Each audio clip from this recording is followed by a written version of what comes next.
नमस्कार, welcome back to TCR study circle. So today we are continuing हमारा जो previous section था हमने खत्म किया, जिसमें हमने प्रीवियस पेपर के बारे में डिस्कशन किया। हमने बताया कि मोस्ट प्रोबेबल क्वेश्चन कैसे आते हैं और जो ट्रेंड था यूपीएससी का वो कैसे था। आज हम उसी को कंटिन्यू करते हैं। तो फिर से बैक आते हैं, हम लोग कंटिन्यू करते हैं इस प्रोसेस को। इसके बाद हम प्रीवियस पेपर जितने होंगे 6 साल या 7 साल के जो भी हम डिस्कस करेंगे, और सभी क्वेश्चंस के मैं ज़्यादातर मोस्ट प्रोबेबली प्रयास करूंगा कि आपके सभी टॉपिक्स सब टॉपिक्स थॉरली कवर हो सके। So welcome back again TCR study circle by S J Tripathi. Come on here now we should focus on there this particular slides. Actually I made slides. यहाँ पर मैं ज्यादातर ये डिस्कस करने वाला हूँ कि प्रीवियस ईयर क्वेश्चंस कैसे आए और हमारी स्ट्रेटजी क्या होनी चाहिए। So come on, welcome back again. So जैसे एक क्वेश्चन था प्रीवियस ईयर पेपर का कि which one of the following is the correct sequence of food chain. अक्सर आप देखते हैं कि जो क्वेश्चंस का लेवल होता है, the level of questions are not to rough and tough, क्योंकि इसको हम कहीं ना कहीं education class 6, class 7, class 8, 9, 10 basic book जो NCERT की होती हैं, हम वहां पर इसको कवर, इन सब चीजों को कवर कर चुके होते हैं। लेकिन इसके बावजूद भी आखिर क्वेश्चन हमसे गलत क्यों हो जाते हैं? गलत इसलिए हो जाते हैं क्योंकि हम, या तो कारण है हमने बहुत पहले उन चीजों को पढ़ा, बाद में हमारा एकेडमिक बैकग्राउंड चेंज होता है। After 12th we used to have a different academic proforma, so we switched from there to other academics for professional level और job oriented. So because of that reason those factual knowledge हमारे दिमाग से skip हो जाते हैं। लेकिन आखिर क्या ये हो सकता है जो फैक्चुअल नॉलेज हमारे दिमाग से स्किप हो जाए, फिर भी यदि हम स्किल बेस पर वो क्वेश्चन सॉल्व कर सकें? क्या ऐसा पॉसिबल है? Definitely it is possible. So let's start today about the trend of the UPSC pattern UPSC questions as well as how to solve the previous paper, और हमारा जो अप्रोच होना चाहिए, जो हमारा एटीट्यूड होना चाहिए बेसिकली, वो कैसे हो ऐसे क्वेश्चंस कवर करने के लिए। जैसे पहले क्वेश्चन में मैंने ये ऐसे डाला कि इन्होंने पूछा कि फूड चेन के बारे में, तो बेसिकली हम लोग ज़्यादातर पढ़ते हैं कि फूड चेन क्या होता है। हम जानते हैं कि कैसे ह्यूमन या एनिमल्स या कंपोनेंट्स सर्वाइव करता है, एक दूसरे से डिपेंडेंट्स है, और इसके कारण जो एक साइकिल है वो चलता है। यही फूड चेन से बाद में हम लोग साइकिल की बात करते हैं। तो ये एक डिफरेंट ट्रेंड है। हम जब प्रीवियस ईयर पेपर के जब हम लोग एनवायरमेंट इकोलॉजी की बात करेंगे, then we will discuss about this part. So like ये क्वेश्चन था, this question comes from economic section. इन्होंने जो क्वेश्चन पूछा वो पूछा, the money multiplier in an economy increases with which one of the following. इन्होंने ऐसा क्वेश्चन दिया। Basically, this question directly comes from the NCERT 11th class of microeconomics as well as in Indian economics about the money multiplier। इसके बारे में वहाँ उन्होंने discussion किया था। ये क्वेश्चन 2019 का था। इसमें बोला कि मनी मल्टीप्लायर बेसिकली होता क्या है, ये बेसिक चीज़ है। We should know about the okay, thank you. We should know about the basic things about like what is money multiplier and how it increases, how it decreases. I'll discuss about this part when I'll discuss about the previous year question papers. तो अब देखते हैं जो दूसरा question, ये economics का था। जब हम आगे बढ़ते हैं तो दूसरा क्वेश्चन है कि ये भी इकोनॉमिक्स का क्वेश्चन था। इवन आल्सो दिस वन आज अबाउट इकोनॉमिक्स क्वेश्चन कि which one of the following, ये 13 का क्वेश्चन था बेसिकली, कि which one of the following is likely to be the most influential. मतलब एक तरह से ये क्वेश्चन ये पूछा कि most inflationary in its effect. Inflation क्या है basically? What is inflation? Okay, good, great. In simple term what is economics? मैंने पहले लेक्चर में बोला है कि it's a generalistic exam, so don't be specialistic either in words or when you let them others, like आप किसी को बता रहे हो उसमें भी आप बिल्कुल सिंपल रहो, बिल्कुल सिंपल अप्रोच। कोई भी टॉपिक है जस्ट उसके बारे में सिंपली आप कैसे एक्सप्रेस कर पा रहे हो, दैट्स इंपॉर्टेंट। लाइक मेरा इकोनॉमिक्स है, मैं उसमें रिसर्च भी कर रहा हूँ, लेकिन कभी मैं उसको टफ या रफ नहीं बनाता। मैं यदि मुझे कोई चीज समझ में नहीं आ रही, यदि मैं उस चीज को टेक्निकल समझूं, if I am getting those part and understanding in technical terms, I personally feel कि वो उसकी कोई वैल्यू नहीं रहेगी। सही है ना? गुड। क्योंकि जब तक आपको नहीं समझा पाऊंगे, मैं खुद ही सिंपल टर्म में नहीं समझ पाऊंगा, तो उसकी वैल्यू क्या है? नहीं है ना? आई पर्सनली फील कि उसकी कोई वैल्यू नहीं, वो वैल्यूलेस रीडिंग और एजुकेशन हो जाएगा। बिकॉज ऑफ दैट रीजन मैं हमेशा यही कहता हूं अपने TCR स्टडी सर्कल में कि आप किसी भी टॉपिक को कवर करो, बेसिकली कोई भी चीज आप जानो, उसका बेसिक टर्म्स आप उसको कैसे एक्सप्रेस करते हो, कितने भी सिंपल भाषा में, does not matter in which language, don't bother about those part, ultimately it's about understanding ना, इट्स अबाउट स्किल ना। क्या फर्क पड़ता है कि कौन सी चीज क्या है, जब तक आप उसको, यदि आप उसको बाय हर्ट कर रहे हो, मगअप कर रहे हो और उसको आप समझा नहीं पा रहे हो, तो उसकी कोई वैल्यू है क्या? यदि आप उसको रियल लाइफ से अटैच नहीं कर पा रहे हो तो उसकी वैल्यू है क्या? No, it's not going to be add value in your life ना, आइदर एजुकेशनली, इकोनॉमिकली, हाँ वो सोशली। जब यदि वो वैल्यू एडिशन, एजुकेशन का मतलब क्या है, मेरा टीसीआर फिलोसफी का भी सेम फंडा है। मैं मानता हूं एजुकेशन का मतलब है कि कोई भी एजुकेशन, कोई भी नॉलेज यदि आपके लाइफ में वैल्यू एडिशन कर रहा है, सोसाइटी में वैल्यू एडिशन कर रहा है, मैं मानता हूं तभी उस एजुकेशन की वैल्यू है, वही सही मायने में एजुकेशन है। तो value addition is very important. If something you are adding, okay, if you know about something, about you have a lot of knowledge and facts, about those facts and knowledge, if you are unable to add in your societal part something, unable to correlate those part in your real life, I personally feel कि उस value less knowledge का कोई मतलब नहीं है. It's about just factual knowledge. And so like ऐसे question था, इन्होंने पूछा कि which one of the following is likely to be the most inflationary in its effect. कह रहा है कि आखिर इन्होंने दो जो कुछ वो दिए, हेडिंग दिए, मतलब एक तरह से टॉपिक बेसिकली इन्होंने बोला कि रिपेमेंट ऑफ पब्लिक डेट, मतलब ये कौन सी इन ऑप्शंस में सबसे ज्यादा इन्फ्लेशन, मतलब what is inflation, the rise of general price level. जैसे कोई भी चीज, सपोज ये पेन है, something before 2010 might be possible. इसका एक बेसिक बता रहा हूं, इसकी जो रेट था, यदि इसकी जो प्राइस थी, इस पेन का जो प्राइस था, यदि मैं बात करूं, ये 50 रुपीज थे. कब की बात कर रहा हूं मैं 2011 की बात कर रहा हूं. ओके, आज today this pen's value is something around rupees 150. Okay, pen तो सेम है, क्वांटिटी भी सेम है, क्वालिटी भी सेम है. Am I right? गुड. फिर भी क्या सेम नहीं है? इन जनरल लैंग्वेज प्राइस इसका कितना बढ़ गया, 100 rupees.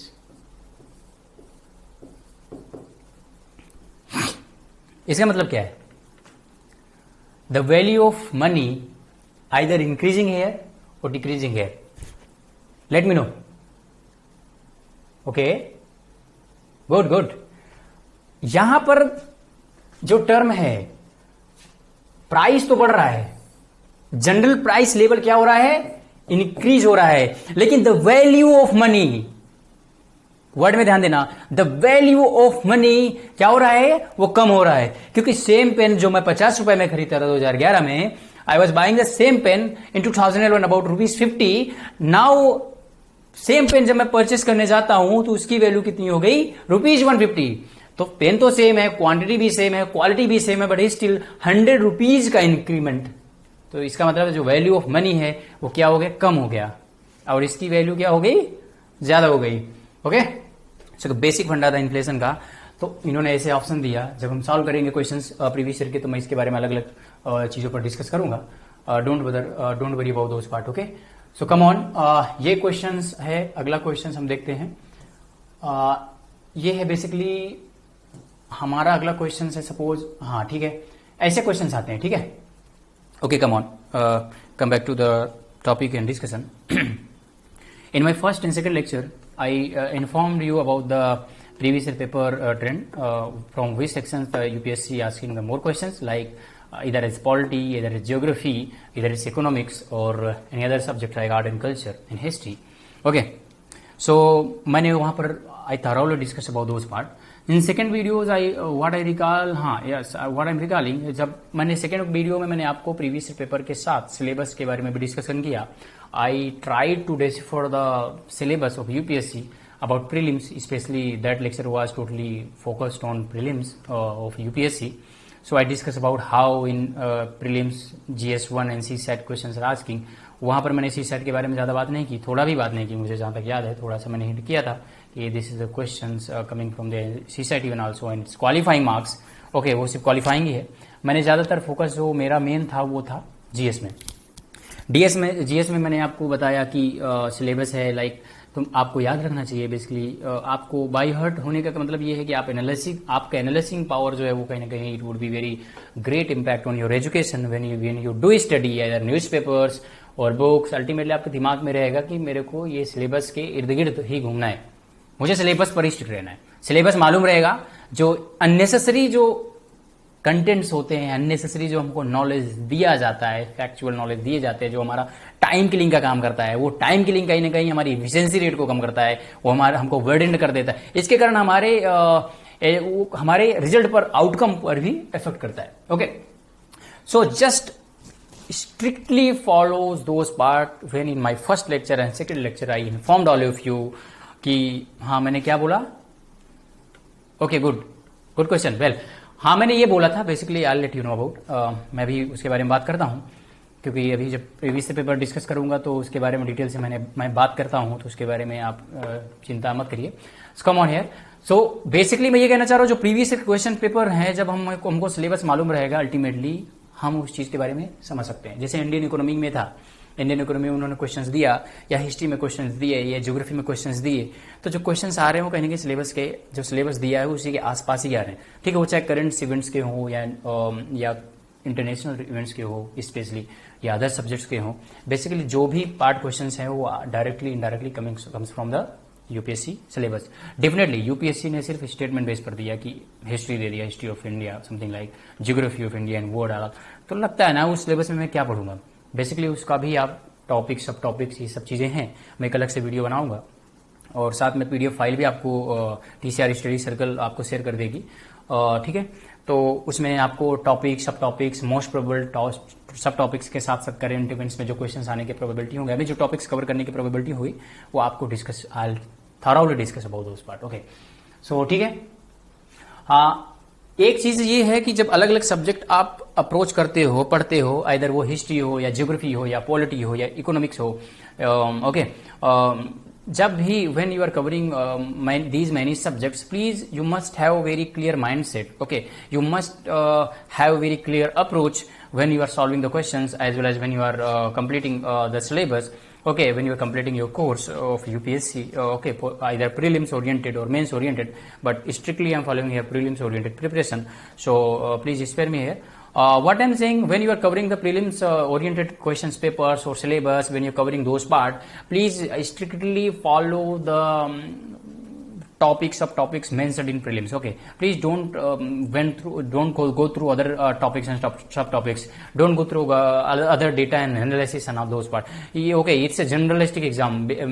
Keep in your mind, it's a generalistic exam. No need to be specialized in any topic. Just have a clear vision about every topic. Just have a very simple idea about every topics. You must know about that कि यदि price level, inflation पूछा, banking है sector है, या financial sector का कोई question है, या इंटरनेशनल मार्केटिंग का क्वेश्चन है, एफडीआई रिलेटेड, जितने भी टॉपिक्स, सब टॉपिक्स मोस्ट प्रोबेबल कवर हो सकते हैं, आप उनके बारे में at least you must have very summary idea, मतलब थोड़ा सा जानकारी जरूरी होना चाहिए, वो आप समझ सको। नो मैटर कि आप उसको कैसे समझ रहे हो, मैटर ये है आप उसको क्लियर समझो।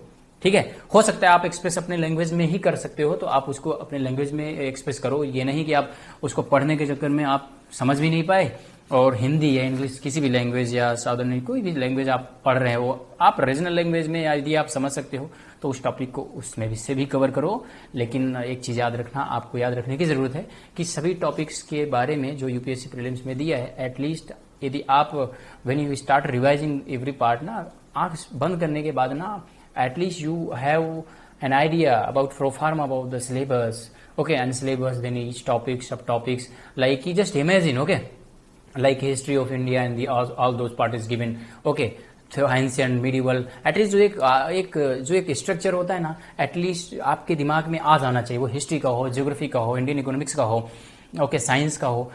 आप आंख बंद करो, आपको कंटेंट्स, जो एक कंटेंट्स होता है सिलेबस का, उस सब्जेक्ट का, एटलीस्ट आपके दिमाग में आ जाना चाहिए। और यदि आपको बोलने के लिए बोला जाए तो एटलीस्ट आप उसके बारे में बोल सको, ओके, बता सको। Very simple idea. ठीक है, जैसे हिस्ट्री की बात करते हैं, हिस्ट्री में ज़्यादातर एंशिएंट हिस्ट्री में जैसे क्वेश्चंस आते हैं, इंडस वैली सिविलाइजेशन के क्वेश्चंस आते हैं, उसके बाद फिर वैदिक सिविलाइजेशन की बात करते हैं, फिर 16 महाजनपद के पीरियड की बात आती है जिसको हम लोग सेकंड अर्बनाइजेशन भी कह सकते हैं। इंडस वैली सिविलाइजेशन आप सभी जानते हो, क्वेश्चंस कभी कभी क्वेश्चंस आते हैं, स्टेट कमीशंस में क्वेश्चन आते हैं या कहीं भी क्वेश्चंस वनडेज एग्जाम में क्वेश्चंस आते हैं कि फर्स्ट अर्बनाइजेशन किसको कहा जाता है, सेकेंड अर्बनाइजेशन किसको कहा जाता है। बेसिकली यूपीएससी में ये क्वेश्चन तो नहीं पूछेगा, लेकिन जब आप अप्रोच ले रहे हो तो फैक्चुअल नॉलेज तो थोड़ा सा जानना जरूरी है, लेकिन जब आप क्वेश्चंस ले रहे हो तो at least basic idea, basic approach होना चाहिए कि आपको जो आईवीसी है, इंडस वैली सिविलाइजेशन है, इसको फर्स्ट अर्बनाइजेशन क्यों बोला जाता है, बेसिकली फर्स्ट अर्बनाइजेशन रिवोल्यूशन क्यों बोला जाता है। ठीक है, ये बेसिक आइडिया आपको होना चाहिए। और जैसे हमने 16th सेंचुरी की बात की, महाजनपदास पीरियड की बात की 16th सेंचुरी में, आखिर इसको सेकेंड अर्बनाइजेशन क्यों बोला जाता है। ठीक है, अब क्वेश्चंस यदि हम इमेजिन करें, if we start imagining this part, question could be asked like कि ये फर्स्ट अर्बनाइजेशन और सेकेंड अर्बनाइजेशन का जो ट्रांसफॉर्मेशन हुआ वो इसके बीच में क्या बदलाव हुआ, what changes took place in between first urbanization revolution and second urbanization revolution, socio economically, politically, culturally, okay, इन चीजों में क्या चेंजेस आए, बदलाव हुए, जो कहीं ना कहीं इवोल्यूशनरी जो जर्नी थी वो कैसे एक इवोल्यूशनरी जर्नी का काम किया। ओके, तो at least you should know about the part of, like you must correlate the topics. Okay, यदि आईवीसी और 16th सेंचुरी 16 महाजनपदास के बीच में कोरिलेशन की बात करें, ऐसा कोई क्वेश्चन बन सकता है। क्वेश्चन जरूरी नहीं यूपीएससी आस्क के पूछे है ना, पूछे, that's doesn't matter, that's different part. Okay, क्योंकि ये उनका काम है। ठीक है, हमारा काम क्या है, at least we must have a deep analysis about each and every topics, about each and every great events. Okay, like ये दैट इज इवेंट्स ना, Indus valley civilisation is events and 6th century Mahajanapada is a great event ना, so at least you can correlate, you must correlate the great events। Okay, साथ में आप उन events को compare करो, सोचो क्या चेंजेस हुए, वो इवेंट्स हुए क्यों। ठीक है, और वो इवेंट्स खत्म होने के बाद दूसरे events source of second events का रीजन क्या था, like when we are discussing about the declination of the Hinduism, okay, Vedic civilization के पीरियड में, when we are discussing about those part and rising of different religion like Jainism and Buddhism. Okay, so जब हम बात करते हैं तो ये imagination है ना कि हम आखिर क्यों हिंदुइज्म का कहीं ना कहीं उसी हिंदुइज्म सेक्ट में विरोध हुआ कुछ चीजों के लिए लेकर के, कैसे बुद्धिज्म या जैनिज्म का उदय होता है, उसके पीछे क्या कारण था। ओके, सो यदि एक जनरल अप्रोच लेकर के भी यदि हम सोचें, no need to have research on those part. Okay, research की जरूरत भी नहीं है, मुझे जहां तक लग रही है, आपसे भी पूछूं, आप भी बताओ, बता सकते हो कि इट्स वेरी इजी ना, नो नीड टू कि बुक्स में आपने क्या पढ़ा क्या नहीं पढ़ा, ये तो आप सोच भी सकते हो ना, you can think it, because everybody knows about that कि कोई भी सोसाइटल में कोई चेंजेस आते हैं तो चेंजेस क्यों आते हैं, why changes took place, no matter either is society, even also in economics, okay, and other parts of our system. Okay, changes आते हैं कब, जब वो चेंजेस तभी आते हैं जब वो सिस्टम या तो वो सिस्टम अप टू डेट नहीं हुआ, कहने का मतलब करंट सिनेरियो में वो सूटेबल नहीं है। Am I right? हाँ, ओके, गुड, ठीक है। इन्होंने जैसे कहा कि चेंजेस, जैसे ये इन्होंने बात की वैदिक सिविलाइजेशन, रिलीजन की बात की, हिंदुइज्म और जैनिज्म और बुद्धिज्म को उदय का कारण, हिंदुइज्म डिक्लिनेशन के कारण, इन्होंने कहा कि cast system was very rigid. Good, that's very good point. लेकिन यदि हमको मेंस में लिखने के लिए दिया जाए कि 1-2 points is sufficient, definitely not, but we could play with words and sentence. Okay, आप सिंपल वर्ड्स में भी सेंटेंस थोड़ा की टर्म्स टर्मिनोलॉजी याद रखो, like casteism was rigid, that's very important, that's very good, that's good point. लेकिन हम ये भी कह सकते हैं कि at that time societal hierarchy system was very rigid, which like caste system was very rigid, okay, to some extent. And और एक सबसे बड़ी चीज क्या थी, गुड, सेकेंड अर्बनाइजेशन, ये कहने का एक फैक्टर था। हाँ, कैसे था, हाउ 6th सेंचुरी 16 महाजनपद पीरियड, जब नए साम्राज्यों का उदय होता, कैसे ये फैक्टर था, बहुत बढ़िया, कहीं ना कहीं बिजनेस ओरिएंटेड माइंडसेट बना, लोगों को वाणिज्यवाद का प्रचार हुआ। कहने का मतलब ये है कि व्हेन जो एक नीचे कास्ट का भी है, यदि वो भी इकोनॉमिकली एक्टिव हुआ और इकोनॉमिकली ही बिकेम स्ट्रांग, तो कहीं ना कहीं वो इकोनॉमिकली तो वो स्ट्रांग हो गया। Okay, economically the lower caste groups became strong, but socially फिर भी सोशली क्या था, उसको फिर भी ड्यू रिस्पेक्ट जो था नहीं था, कहने के नहीं। बिकॉज ऑफ दैट रीजन उसने ये सोचा यदि ऐसा है तो उन लोगों ने आवाज उठाया। मैंने बहुत से लोग बुद्धिज्म में गए या जैनिज्म में गए, तो तभी बाद में रिफॉर्म भी हुए हिंदुइज्म में, ठीक है। रिजिडिटी थोड़ी कम हुई, बहुत से कुछ ऐसे सिस्टम थे, ऐसे अप्रोच थे जो गलत थे, लाइक अगेंस्ट वीमेंस, ओके, और like about our lower caste brothers and sisters. So changes फिर आए, ठीक है। फिर बहुत से न्यू कंसेप्ट आए, वो हम जब कभी क्वेश्चंस आएंगे सोसाइटीज या मेंस का जब हम कवर करेंगे, then we discuss about the new Brahmanism and all those part. पिछले से आज की पर्सपेक्टिव में हम लोग कवर करना चाहेंगे, ठीक है। तो जब हम हिस्ट्री पढ़ते हैं, खासकर जैसे पुरानी चीज़ों को, तो आप हिस्ट्री को एज इट इज़ पढ़ोगे तो टफ है, इट्स वेरी टफ। बट जब आप मैपिंग करो, इमेजिन करो, जैसे ये वाला था, यदि हम इसको देखते हैं तो एक इमेजिन करो कि ये मैं इंडस वैली सिविलाइजेशन की सपोज बात कर रहा हूँ, ठीक है। इंडस वैली सिविलाइजेशन में मैं इमेजिन कर सकता हूँ कि इंडस वैली सिविलाइजेशन का जो प्रचार था कहाँ कहाँ था। बेसिकली कोई सोसाइटी बनती है, कोई सिविलाइजेशन बनना, यदि कोई सिविलाइजेशन का उदय होता है, ठीक है, वो क्यों हुआ, तो यहां लिखा है इंडस रिवर कोर्स ना।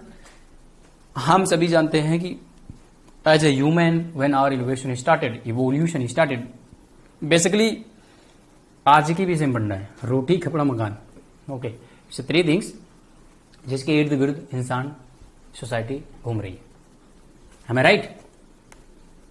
अपग्रेडेशन हुआ, बिल्कुल गुड। डेफिनेशन अप्रोच बदले, किसी के लिए झुग्गी झोपड़ी भी एक मकान है, किसी के लिए एंटीला मकान है, good.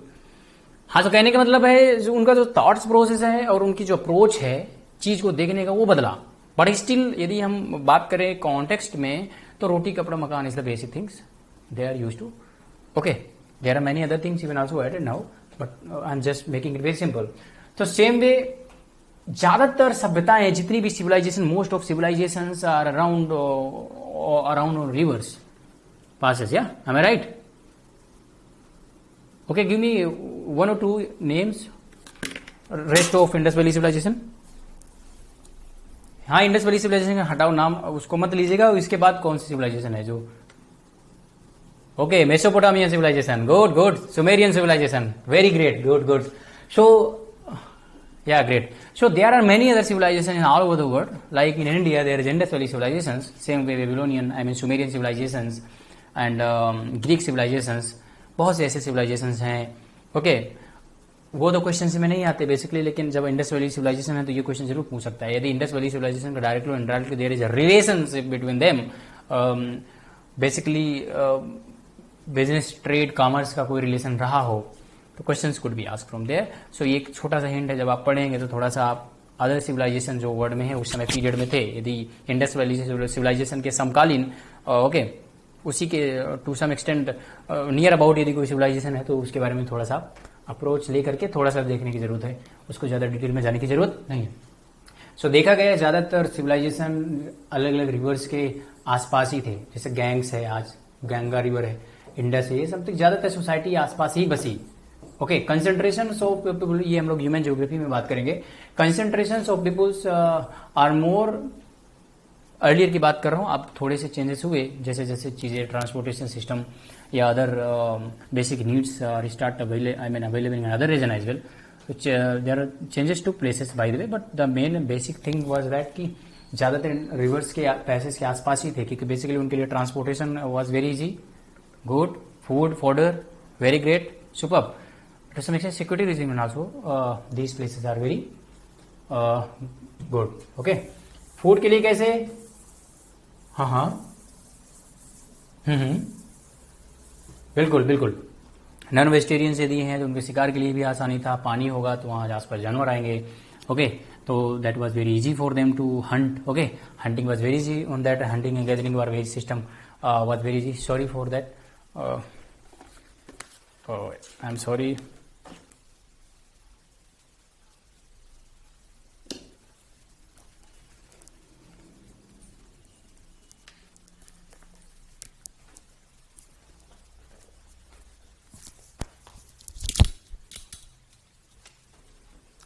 So we were discussing about how river channels or river passes always were the one of the most loving part of the loving places of the human civilizations evolution. कैसे आखिर ह्यूमन सिविलाइजेशन का evolution में reverse का काफी योगदान रहा है. Like आप सोचा करो खुद से भी, you could think rethink like these types of questions. Okay. कि how river plays a very great role in evolution of the human as well as the sources of the many civilization. Okay. So come on, we were discussing there that there are many rivers, their great civilizations came. बहुत से ऐसे reverse की हमने बात की, नदियों की बात की जहाँ पर सिविलाइजेशन का उद्भव होता है. ठीक है, जैसा हमने यहाँ इंडिया में देखा इंडस वैली सिविलाइजेशन था. आपने जैसा बताया मेसोपोटामिया सिविलाइजेशन या सुमेरियन सिविलाइजेशन. ऐसे कर करके हम और भी बाकी देख सकते हैं. तो मेरा चीजें कंसेप्ट यहाँ पर ये क्लियर करना था कि like in 21st century, like अभी यदि हम बात करें, so definitely we are in different civilisation to some extent in ICT era. Okay, information and revolution is very is in peak. तो क्या आज भी रिवर का रोल है, रिवर्स के रोल है? डेफिनेटली आज भी रोल्स है. ठीक है, इसके बारे में जिक्र करेंगे हम लोग बाद में.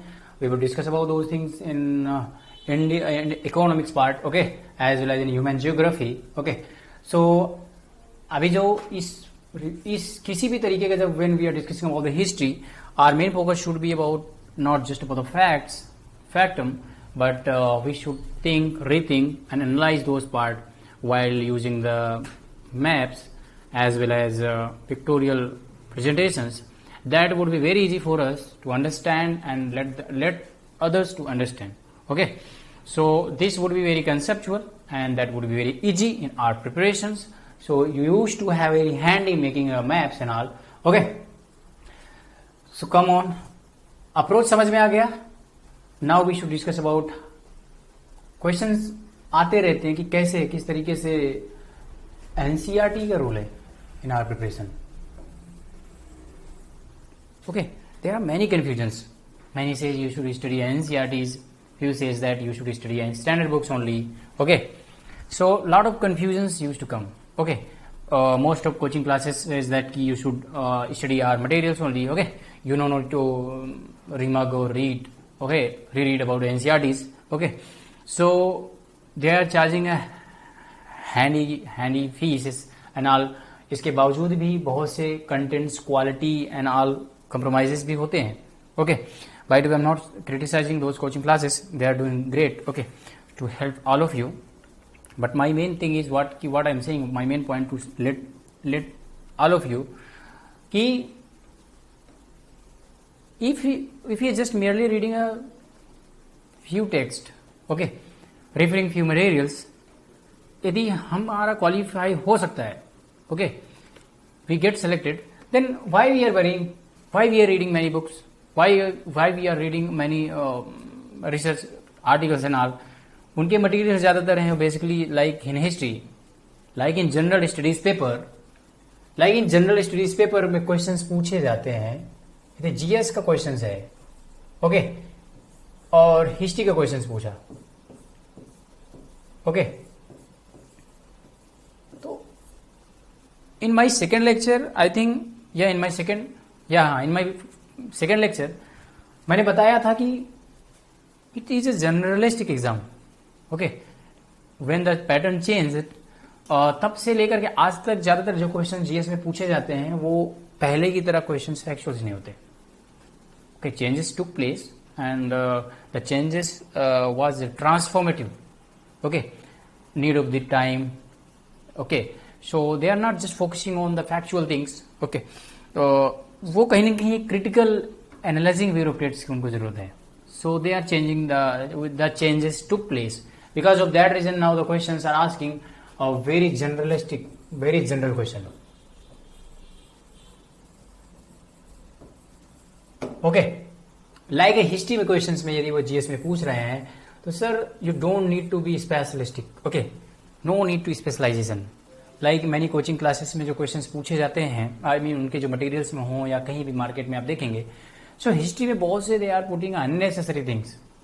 वो अननेसेसरी थिंग्स आप पढ़ोगे, मगअप करोगे, आपको नई चीज मिलेगी. स्वाभाविक सी बात है, it's very natural, it's a human tendency. Okay, when you are reading something and you are getting new things, then curiosity, बढ़ता है ना, नहीं बढ़ता?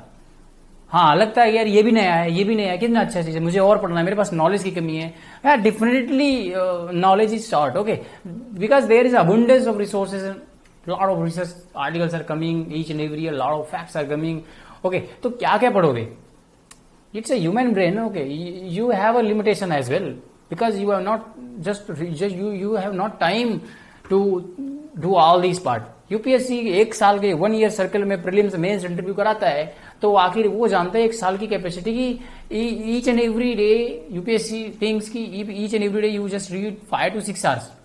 General be general, okay, 5 to 6 hours, and all of every other rest things you will देख करके, सीख करके, समझ करके आपका खुद का रैशनल एनालिसिस होगा, आप उस पर काम करोगे.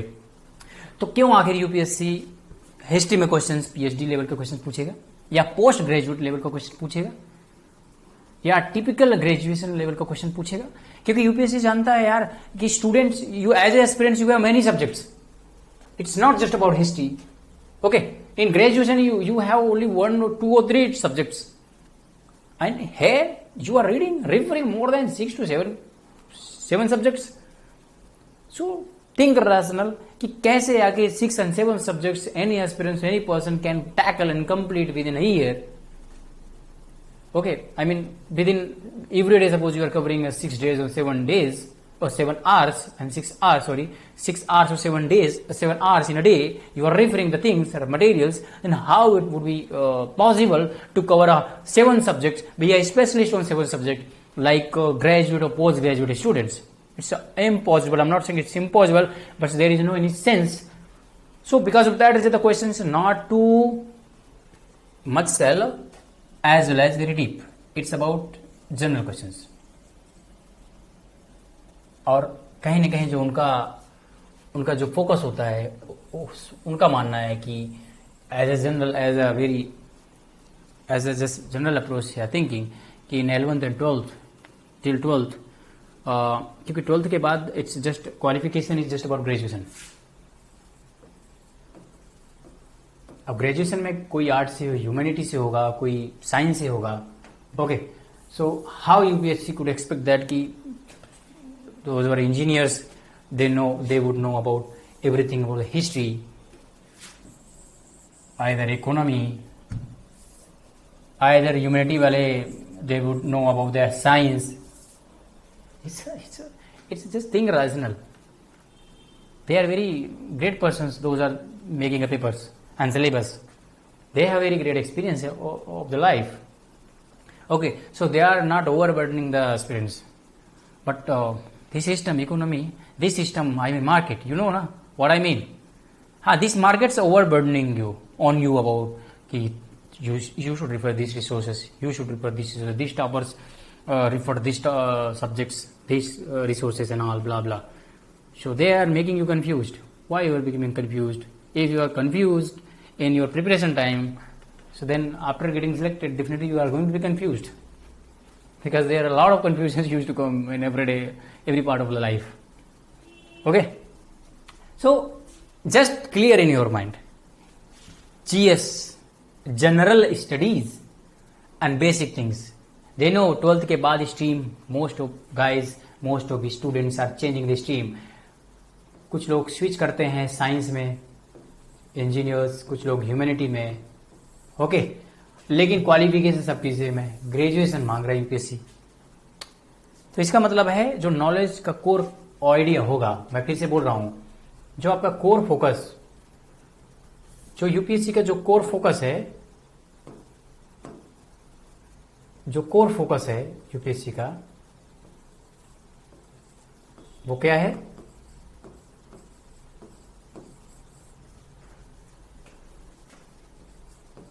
ट्वेल्थ तक का नॉलेज बेस, 12th तक का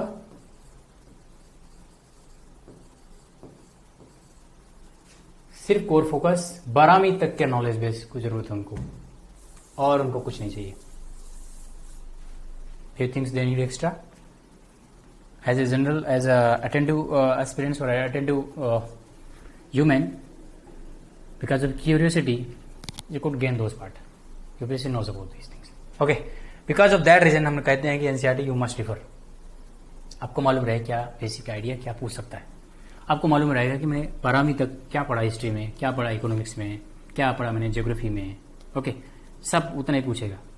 उनको ज्योग्राफी में ग्रेजुएट या पोस्ट ग्रेजुएट लेवल का नॉलेज नहीं चाहिए। ओके, उनको पीएचडी नहीं चाहिए इकोनॉमिक्स में या ज्योग्राफी में। So make it simple, you must have attitude. आप यहाँ ब्यूरोक्रेट बनने के लिए आए, सिविल सर्वेंट बनने के लिए आए, आप आए यहाँ पर, हमें राइट कि कोई पीएचडी या डॉक्टर की वो लेने आए, क्यों नहीं आए ना। गुड। तो if your target is to clear the UPSC, just एक सिविल सर्वेंट बनना है, तो why you should bothering all these things कि I should gain a more knowledge and all. It's a good to gain a knowledge, but पूरी जिंदगी बची हुई है। In my first, when I started my preparation, in my first attempt, I read it thoroughly. I covered each and everything. I read many books, even also in ancient history, I read more than 4 to 5 books. Being honest with all of you, I covered everything. But when I covered everything, what I get? After covering the whole books, bundles of books, like library books, पूरी library मतलब room में books. एक चीज मैंने समझा बाद में, when I start thinking, analyzing कि क्या is it possible to cover each and everything, reading more than 4 to 5 reference books, okay, to clear this exam for UPSC. Is it possible for all the students, all aspirants? UPSC knows that every person not have such a resources, abundance of resources, either money, books. Okay, all aspirants does not belong from only Mahanagar, Delhi or other places. Okay, जहाँ पर सभी resources are could be available very easily. Many comes from हमारे देश के corner से belong करते हैं. Okay, north, east, west, south, दूर दूर से गांवों से बिलोंग करते हैं. UPSC knows about that. They have not lot of resources to buy books, lot of money to buy books. UPSC knows about these things. Okay, UPSC is not just for elitist citizen person. It's for everybody. That's 1 million students, aspirants are giving exam each and every year. And most comes from the middle or lower middle class, or even also lower classes group of peoples, are citizens. So, is it possible? क्या UPSC यही चाहता है कि सबको कहो कि सब subject में आप रिसर्च स्कॉलर बन जाओ? No, you not come here for being a research scholar. Research scholar बनने के लिए एक सब्जेक्ट में भी ग्रेजुएशन करता है 3 साल. 3 years you are doing graduation, then reading, then 2 years you are doing post graduation, then 3 years you are doing PhD. Did you get it? More than 8 years of your life you are putting in one subject to get such insight of knowledge on that part of the subject. But UPSC is giving you only 1 year to give the exam. It's not possible. Okay, so be rational. भागने की जरूरत नहीं इधर उधर. इसलिए कहा जाता है एनसीईआरटी का मतलब ये नहीं करा NCERT. Okay, if you belongs from southern India, Tamil Nadu state board books even also is very beautiful. You can refer from there. If you belongs from UP, you can refer from there. If you comes from Assam, you can refer from there. If you belongs from other states, you can refer from there. But why we are saying that NCERT is a key pillar for the preparation? The main idea behind is that it is a national book. Okay, it's written by. Ultimately, you also know about that. We are Union of India. There are many states. Definitely, we are federal states. Lot of diversities are there, based on religion, race, caste, language, sex as well. So, be rational. If we are preparing for UPSC, that is for Union Public Service Commission. If it is a union, that means the books we should cover, we should refer, that would be national. That would have a national identity, and that is NCERT. That's we used to refer the NCERT. But doesn't matter कि आप state board की जो किताबें हैं उनके अंदर quality content ये नहीं होते हैं, बिल्कुल होते हैं. उसमें तो कुछ स्टेट बोर्ड्स की किताबें और भी प्यारी लिखी गई हैं. I'm not comparing with NCERT. Okay, like Tamil Nadu की हिस्ट्री की बुक्स है, they are written very fantastic way, fantastic. Okay, in UP board even also polity section they are covering very great manner. Okay, so there are many other like आप बात करोगे, आप जब eastern north eastern की state boards की किताबें cover करोगे, so might be possible in historical, geographical part, economics part they could cover more part of in that region, but NCERT is making it balance. Okay, because it's a union, many states are there. If you start covering all about, suppose you're covering from your state's board books, so I might be possible that there are other states part that could be uncovered in your state board's book. Because of that reason we are saying you should refer NCERT. Okay, so now dilemma ended, confusion is gone ना, कि आपने जो question पूछा था ना, now confusion gone ना, कि NCERT not preaching you should refer the NCERT, but you are living in India, Union of India, Article 1, good. So you are living in India and you know about that. Say this exam is national in nature. You might be belongs from different provincial states. Okay. So but your attitude should be what? About unity, Union of India. Union na. Because of that reason we are saying you should make the core base of in your preparation or NCERT. Okay, refer history, geography, okay, and polity sections, as well as there are many subjects like NCERT, science as well. Okay, so come back to here. So because of that reason, NCERT is very important. Now you could ask the questions why we should refer this book. Is there any you have a proof to prove that this book is very important, and when we are going thematically analysis about the UPSC previous paper, so then we are getting the concepts, things comes from there directly or indirectly. Definitely, my dear aspirants, I went through very detailed analysis when I would start teaching all of you, when I will start covering about the previous paper. वहां पर मैं discuss करूंगा, detail से discuss करूंगा. Okay, so no need to worry. जब discuss करूंगा I let you know about that कि NCERT से किस बुक से कौन से पेजेस से, इनफैक्ट यहां तक मैं भी बताऊंगा कि कौन सी पेजेस से directly indirectly they are covered from there. And being honest with all of you, more than 60 to 70% questions directly और indirectly comes from this beautiful bundles of books about NCERTs. So what I'm saying, you just have very clear mindset. Our rest 40%, no need to worry, because you are covering each and every day, you are referring current events, each and every day you are reading a newspapers like The Hindu, Indian Express, Dainik Jagran in Hindi medium, Hindi Madhyam Wale Mitra, Amar Ujala and all those part things. Even also in southern India, those are reading like वहां से भी वो लोग अलग अलग किताबें पढ़ते हैं, न्यूज़पेपर्स पढ़ते हैं. तो you just stick with your newspapers. किसी भी न्यूज़पेपर में when you are feeling very easy.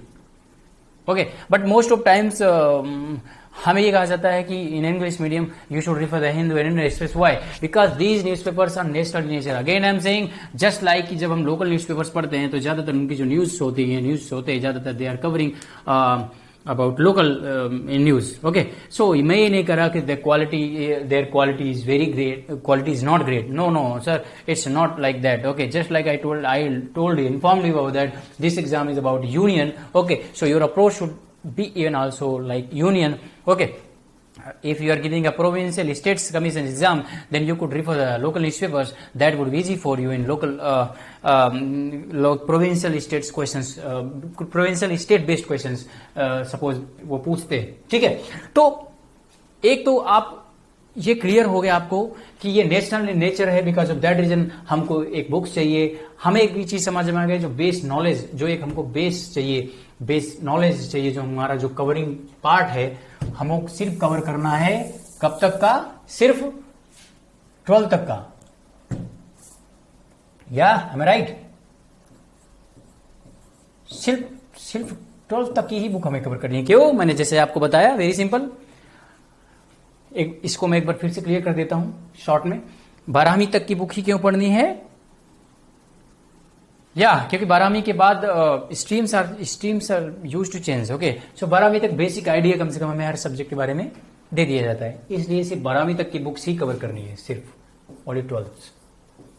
फिर सब्जेक्ट्स हैं बताऊंगा, उनको आपको पूरी 12वीं तक की बुक कवर करने की जरूरत नहीं है. क्योंकि आफ्टर 10th हाई स्कूल के बाद स्ट्रीम उसमें भी चेंजेस होते हैं. कुछ ह्यूमैनिटी में जाते हैं, कुछ 12th में जाते हैं, आई मीन साइंस में जाते हैं. तो जो 12th की जो साइंस की बुक है ना, वो बेसिकली वो जो स्पेशलाइज्ड होना चाहते हैं ना 12th के बाद, कुछ लोग मेडिकल में जाना चाहेंगे, मैथमेटिकल लेके कुछ इंजीनियर्स में जाना चाहेंगे, तो जो साइंस स्ट्रीम है वो 11th-12th में चेंज होता है। तो there are many books like about science, no need to refer 11th-12th NCERT books. Okay, strictly I'm saying just refer till 6 to 10. Okay, that's more than sufficient, and you could refer. There are many great contents available. कुछ ऐसे approaches हैं, coaching classes आप जिसमें कर रहे हैं, आप उनके भी मटेरियल कुछ सब्जेक्ट के लिए देख सकते हैं। डेफिनेटली वो लोग रिसर्च किए होंगे, डेफिनेटली वो लोग फैंटास्टिकली वे में प्रेजेंट भी किए होंगे। That's not, don't bother about those part, cover कर सकते हो। लेकिन यदि आप एक कोचिंग मटेरियल रिफर कर रहे हो, then go through, went through, thoroughly go through that with NCERT. Okay, फिर इसके बाद ही नहीं कि मैं उसको स्विच करके दूसरे में जाऊं। Just follow your heart. Okay, यदि आप किसी इंस्टीट्यूट में पढ़ रहे हो, उन्होंने मटेरियल दिया, just respect those materials with NCERTs. Okay, आप कुछ और भी चीजें कवर कर सकते हो। आपको लग रहा है मेरे को इकोनॉमिक्स मैंने इस इंस्टीट्यूट से पढ़ा, इंस्टीट्यूट बुक से, और मुझे थोड़ा समझ में नहीं आ रहा, I am unable to get, unable to understand, I am मतलब फीलिंग लाइक कि अभी पूरा नहीं हो रहा, मतलब बहुत से कोर पार्ट में, तो ठीक है, you can switch from one institute to other institute books, no problem. Okay, लेकिन मटेरियल को ज्यादातर थोड़ा सा प्रयास करने का ना, मटेरियल को आप थोड़ा सा कम रखने का, ठीक है, और लाइब्रेरी मत बनाने का, ठीक है। आप रिसर्च स्कॉलर या पीएचडी होल्डर नहीं बनना, आपको सिर्फ जनरल एक ब्यूरोक्रेट सिविल सर्वेंट बनना है। At least every what is happening in all around the society, beat economical part, okay, ये हो सकता है कि कोई सोसाइटल इश्यूज हो रहे हों या जियोग्राफिकल रीजन में कुछ चीजें हो रही हैं, एटलीस्ट आपको बेसिक आइडिया होना चाहिए। एक ब्यूरोक्रेट, एक सिविल सर्वेंट होने के कारण आपका क्या वहां पर रोल होगा। ओके, जैसे ज्योग्राफी में हम लोगों को पढ़ाया जाता है, जियोग्राफी का मैनी जियोग्राफी फेनोमेनन होते हैं, हमको डिजास्टर मैनेजमेंट पढ़ाया जाता है। तो एक ब्यूरोक्रेट जब आप पढ़ते हो ना, तो आप ये सोचो कि मेरा यहाँ क्या रोल होगा, हिस्ट्री में मुझे क्यों पढ़ना पड़ रहा है, इसलिए हिस्ट्री पढ़ना पड़ रहा है कि एटलीस्ट आप अपने कंट्री के कल्चर के बारे में जानो। इवोल्यूशन ऑफ योर नेशंस, जो एक राष्ट्र की उत्पत्ति होती है वो कैसे इवोल्यूशन होता है, डिफरेंट रिलीजन का, क्योंकि हम as a nation, we are as a nation not just, our nation history is not just about 100 years or 75 years ago, 1947 से हमारी हिस्ट्री नहीं बनाई गई। Okay, we have a thousands years history. So at least you should know about your cultures. Okay, at least you should have basic idea about your culture. Because of that reason, we are reading Indus Valley Civilization. कि कैसे हम लोगों का एक evolution होता है, as a 21st century modern India, नया भारत का जो आज का इवोल्यूशन है, वो हम कहां से पढ़ते हैं? हम इसलिए पढ़ते कैसे इंडस वैली सिविलाइजेशन से आज का भारत बना, कैसे वैदिक सभ्यता का भारत, आज का भारत, कैसे वहां से आज की जर्नी प्रारंभ होती है, कैसे 16 महाजनपद पीरियड से आज का भारत बनता है, कैसे 16 महाजनपद से आज स्टेट्स बनते हैं। ओके, कैसे उसका इवोल्यूशन होता है, कैसे 16th सेंचुरी का कैसे आखिर Mauryan civilization, Mauryan empire, and then Guptas empire, then later part of Mughals, I mean middle part, medieval India, कैसे आखिर इवोल्यूशन होता है, then British comes and all those part. तो आप इस चीज को एनालाइज करो। Okay, think rationally, at least you could link those parts. If you are reading the Indus Valley Civilization, okay, and you are writing questions, suppose उन्होंने कोई questions history से पूछा about suppose इन्होंने यदि questions पूछा, like एक बार उन्होंने questions पूछा था कि Indus Valley Civilization का डेवलप बनाने से हम लोग क्या सीख सकते हैं, स्मार्ट सिटी या समथिंग, ऐसा कुछ क्वेश्चन था। We would discuss it those part in mains का क्वेश्चन था बेसिकली। लेकिन आखिर सोचो कि अप्रोच यूपीएससी कैसा ले रहा है। आखिर स्मार्ट सिटी या स्मार्ट विलेज का कंसेप्ट यदि आया, फिर उन्होंने हड़प्पा सिविलाइजेशन से जोड़ने का प्रयास किया, तो ये कौन कर पाएगा? इंस्टेंटली 7 to 8 मिनट्स में आप सोच भी नहीं पाओगे और लिख भी नहीं पाओगे। Be honest, okay, because in examination का जो प्रेशर होता है ना, वो बहुत से आती चीजें भूल जाती हैं। ओके, गलत हो जाती हैं। ओके, हम सोचते हैं कि गलत ना हो, लेकिन हो जाती है। ओके, लाइक मेरे को ऑलमोस्ट, यदि मैं कोई क्वेश्चन सॉल्व कर रहा हूँ ना, पहले मैं भी देता, जब मैं क्वेश्चन सॉल्व करता हूँ ना, basically out of 100 question I know about that, कि घर में बैठ करके कोई भी क्वेश्चन पेपर उठाऊं, 80+ question easily I will solve. Okay, but examination pressure मैंने एक्सपीरियंस किया, जब मैंने फर्स्ट अटेम्प्ट दिया, उसमें मैंने देखा कि जो क्वेश्चंस मैंने घर में 80+ करता था, यूपीएससी के क्वेश्चन पेपर भी, वहां आखिर इतना प्रेशर होने के कारण बहुत से मेरे आते क्वेश्चंस या जल्दबाजी में या कुछ कीवर्ड्स मैंने ध्यान दिए, क्वेश्चंस गलत हुए।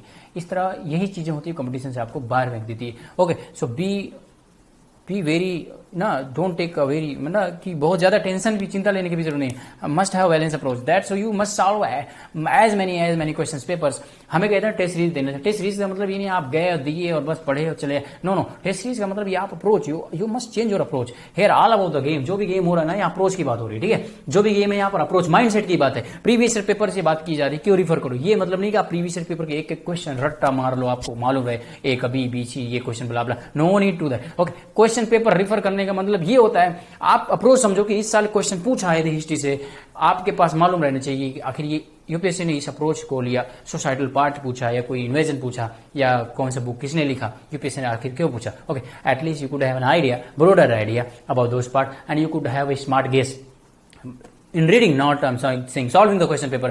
I always refer into my TCR study circle, okay, even also my philosophy, कि आप स्मार्ट गेस का मतलब नहीं है आप स्मार्ट गेस ना, स्मार्ट गेस इज गुड, लोग कहते हैं ना स्मार्ट गेस पेपर हॉल में करो, know what I am saying, when you read, when you start your preparation, okay, just study period में, एक स्टडी पीरियड का स्मार्ट गेस होता है, एक एग्जामिनेशन पीरियड का,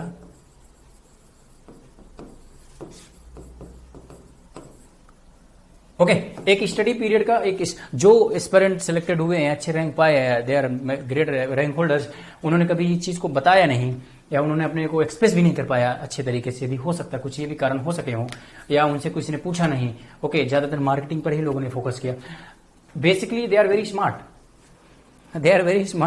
बिकॉज उन्होंने अपने स्टडी पीरियड में स्मार्ट गेसिंग का काम किया, स्मार्ट गेसिंग को यूज किया। Previous paper analysis, syllabus analysis करने के बाद उन्होंने देखा क्वेश्चन कहां से आ रहे हैं, यदि मुझे इंडस वैली सिविलाइजेशन क्वेश्चन आ रहा है तो इंडस वैली सिविलाइजेशन क्वेश्चन कहां आ रहे हैं। इंडस वैली सिविलाइजेशन में उन्होंने पीएचडी नहीं किया, ओके, उन्होंने ग्रेजुएशन पोस्ट ग्रेजुएशन नहीं किया इंडस वैली सिविलाइजेशन में, because of that reason they are selected, okay, like there many toppers, उनके प्रीलिम्स मार्क्स भी बहुत कम आए, बिल्कुल बहुत फ्यू मार्जिन से, आप you know about all of you know about that, कि आप तो देखते हो बहुत फ्यू मार्जिन से उन्होंने प्रीलिम्स क्लियर किया, लेकिन मेंस में और इंटरव्यू में पा करके वो they are toppers, okay, because study period में उन्होंने स्मार्ट गेसिंग की कि उनको किस वे में पढ़ना है, कितना पढ़ना है, कैसे पढ़ना है, उन्होंने स्टडी मतलब मटेरियल्स में उन्होंने स्मार्ट गेसिंग की, मुझे इस सेक्शन का इतना ही पढ़ना है, इतना मुझे नॉलेज चाहिए इस पार्ट का, के क्वेश्चन जिससे ज्यादा आते हैं, like Buddhism, Jainism, okay, like आप यदि आपको मैं पोस्ट वैदिक सिविलाइजेशन के बाद, पोस्ट वैदिक सिविलाइजेशन में आप पूरे मास्टर हो गए, ओके, लाइक नंदा डायनेस्टी के बारे में आप पूरा मास्टर कर लिए रिसर्च करते हुए, लेकिन जो मेन कोर पार्ट है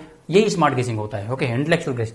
आप यदि पढ़ते समय बुद्धिज्म और जैनिज्म पर बहुत ज्यादा फोकस कर देते, ओके, इंडस वैली सिविलाइजेशन का जो सोसाइटल पार्ट है थोड़ा उसमें देखो, इकोनॉमिकल पार्ट उसमें देखो, इवोल्यूशन, क्योंकि इकोनॉमिक फर्स्ट अर्बनाइजेशन था, यदि मैंने बताया कि फर्स्ट अर्बनाइजेशन था, इसका मतलब है कि अर्बनाइजेशन से रिलेटेड क्वेश्चन पूछेगा, कैसे evolution of city planning and all those part, okay, so just focus on there. यदि आपका फोकस उसमें ज्यादा हो जाएगा तो question not going to be wrong, 100% I am sure. Same way आप यदि देख रहे हो Gupta period, golden period of ancient history, am I right, तो golden period of history, ancient history क्यों कहा जाता है, हाँ, आपको सोचना चाहिए ये की टर्मिनोलॉजी यूज होता है तो क्या गुप्ता से क्वेश्चन आते हैं, तो क्यों लिटरेचर बिकॉज ऑफ लिटरेचर और रिलीजन ना, सो रिलीजन से ज्यादा क्वेश्चन पूछे कि नहीं, because we are secular in nature, so इसका मतलब है कि गुप्ता पीरियड के समय के लिटरेचर से रिलेटेड क्वेश्चंस आने ही हैं, और यूपीएससी के फेवरेट पार्ट भी है। प्रीवियस पेपर जब एनालिसिस करेंगे तो मैं आपको दिखाऊंगा कैसे, ओके, तो लाइक उन्होंने अलग अलग किताबें लिखी गई, कालिदास जी ने जैसे लिखा, जैसा कोई भी किताब, यदि हम कुमार संभवम की बात करते हैं, ओके, ये तो आप बुक का नाम, राइटर का नाम याद कर लिए, लेकिन थोड़ा थोड़ा ये भी जानो एक दो लाइन में कि वो बुक है किस चीज की।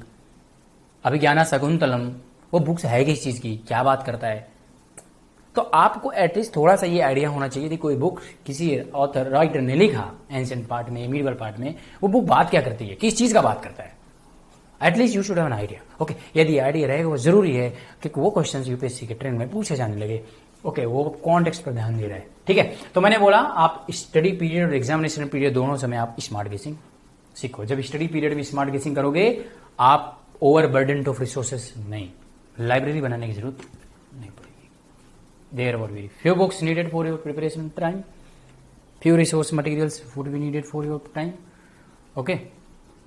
आपकी जिंदगी सिर्फ स्टडी रूम में नहीं गुजरेगी, you could even also would enjoy, likely to enjoy जिंदगी के दूसरे हिस्से भी आप एंजॉय कर पाओगे, and that's very important, because keep in your mind we have only one life.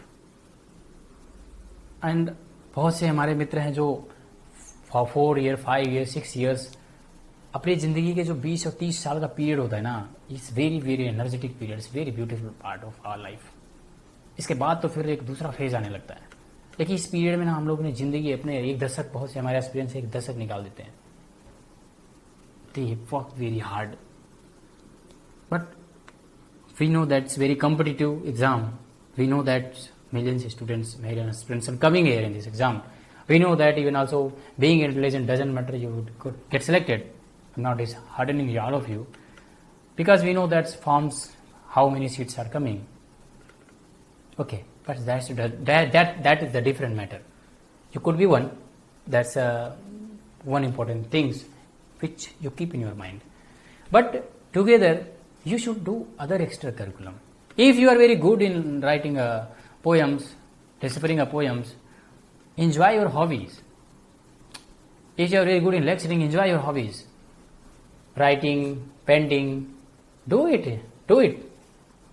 Don't listen others कि वो क्या कहता क्या नहीं कहता. If you are very good in managing the times, then it's okay. थोड़ा सा enjoy करो यार. 24 घंटे में 24 घंटे तो पढ़ेंगे नहीं। 24 घंटे में यदि आप पढ़ो ठीक है, एक दिन हफ्ते में एक दिन टाइम निकाल करके थोड़ा सा 2-3 घंटे क्या आप बैठे हो नाइट में, आपका मन कर रहा है पोएम लिख सकते हो नहीं लिख सकते हो। जैसे मैं I use to write a poems, but इसका ये मतलब नहीं वो मेरी स्टडी में इम्पैक्ट किया या करता है, नहीं, नेवर। ओके, क्योंकि हमारे पास एक महीना में जाकर के यदि मैंने अपनी पोएम्स कहीं बोली, इट्स गुड ना, ultimately it's give you goosebumps. Okay, I am doing something, I am living, pinch, ये एक पिंच का काम करता है, I am living. Okay, so enjoy your hobbies as well for becoming a smart bureaucrat civil servant. Okay, so come back here. So what I told, informed all of you कि guessing, smart guessing is very good. It's not just about solving the papers. Okay, and test series as well. Smart guessing approach आप study period, study material से start करो, वहां से smart guess करो क्या पढ़ना है क्या नहीं पढ़ना। Okay, वही वो आपको क्या करेगा, आपकी efficiency rate बढ़ाएगा और आपको इधर उधर भटकने से बचाएगा। ठीक है, now you understand कि 12th books is basic and that's very important. 12th के बाद स्ट्रीम चेंज होते हैं, because of that reason UPSC के जितने क्वेश्चंस होते हैं 12th बुक्स के आसपास ही घूमते हैं, हमें राइट। साइंस में ज्यादातर 10th की बुक इसलिए पढ़ी जाती है, उसके पीछे फिलॉसफी ये है कि 10th के बाद मोर और less science art stream specialise हो जाता है, स्पेशलाइज बनने के लिए अलग अलग सब्जेक्ट में। Because of that reason science की बुक के लिए आप सिर्फ 10th की बुक कवर करो। ओके, ये था बुक्स एनसीईआरटी की, which part you should cover. Other thing is that I informed all of you that why this so-called NCERT is important, because state boards books even also is very fantastic. But you are preparing for Union Public Service Commission exam. That means your approach should be like Union. Okay. Don't let down your approach like in state and all other part. Must have approach broader view, broader perspective.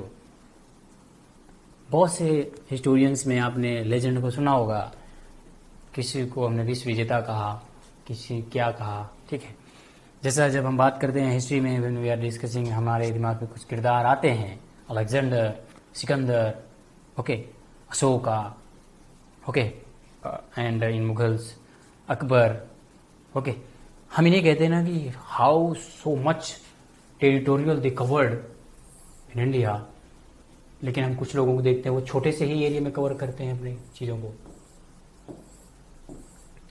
जिन लोगों ने इस पूरे India को cover किया, उनका approach, जिन लोगों ने एक रीजनल, एक क्षेत्रीय छत्र बन के रह गए, रीजनल लीडर, रीजनल रूलर बन के रह गए, उनकी यदि अप्रोच में देखें, उनकी जब हम हिस्टोरिकल, इकोनॉमिकल और उनके डिसीजन को देखें, यदि हम एनालाइज करें, यही एनालाइज करना है आपको एनसीईआरटी बुक से, वैसे क्वेश्चन पूछे जाते हैं। यदि एनालाइज करें तो हम समझ जाएंगे कि आखिर माइंडसेट में क्या फर्क होता है। ये इन्होंने एक क्षेत्र पर शासन करने के लिए सोचा तो इस क्षेत्र पर ही रह गए, लेकिन इन्होंने पूरे कुछ राज्य, कुछ लोगों ने पूरे कंट्री या पूरे विश्व को जीतने की सोचा। कुछ लोगों के लिए वो ख्वाबी पुलाव रहा होगा। आप एक चीज याद रखिए, जब आप बड़ा सोचेंगे तो आपके फैमिली, सोसाइटी, सब लोग हो सकते हैं, ये हमेशा ख्वाबी पुलाव दिखता है, क्योंकि जब आप बड़ा अप्रोच लेके चलेंगे, बड़ा सोचेंगे, तो उसमें समय लगता है. Every big things takes time, because this is big. Covering the big things means it could take a lot of resources and times. So no need to worry. You must have patience and be liberal. Okay. Don't bother about what others says. Okay. ज़्यादा सोचने की भी जरूरत नहीं है. आप approach अपना बना के रखो. यदि कोई कह रहा है कि you are not getting selected because of fourth attempt, even also fourth attempt completed. There are many guys those cleared in fifth attempt, sixth attempt. Even also उन्होंने कोई options नहीं ढूंढा. They cleared UPSC and finally many got a good rank and good cadre, IAS and IPS. क्यों उन्होंने अपना approach यदि national बना के रखा था, तो उन्होंने अपना सब अप्रोच रीजनल बना के नहीं रखा, प्रोविंशियल बना के नहीं रखा. Because of that reason in final process they got selected. Okay, समझ में आया ना? It's approach, mindset. Okay, so because of that reason when you are preparing for UPSC, then refer NCERT most of times rather than regional books, state boards books. Okay, this is the basic philosophy behind why you should cover NCERTs till 12th books vis-a-vis 10th book for science. Okay, understood? Okay, come on.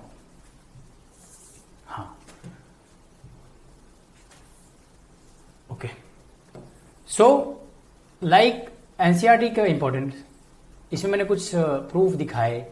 Don't worry, when I'll start solving the papers tomorrow onwards about the previous year. Okay, might be possible today I'll cover one questions of 2016 से start करूंगा. आज मैं हो सकता है cover करूंगा, लेकिन मैं ज्यादातर आपको बताऊंगा कि कोई यदि क्वेश्चंस पूछा है तो वो एनसीईआरटी के कहाँ से पूछा है. थोड़ा सा मैं ये नहीं कहूंगा कि एग्जैक्टली हो सकता है वो चीजें वहां से ना हो, लेकिन मोर और लेस मैं प्रयास ये करूंगा कि 50 to 60% सिलेबस क्वेश्चंस डायरेक्टली और इनडायरेक्टली आपको एक सोर्स बता दूं, एक स्ट्रिक्टली बता दूं, दिखा सकूं. आई कैन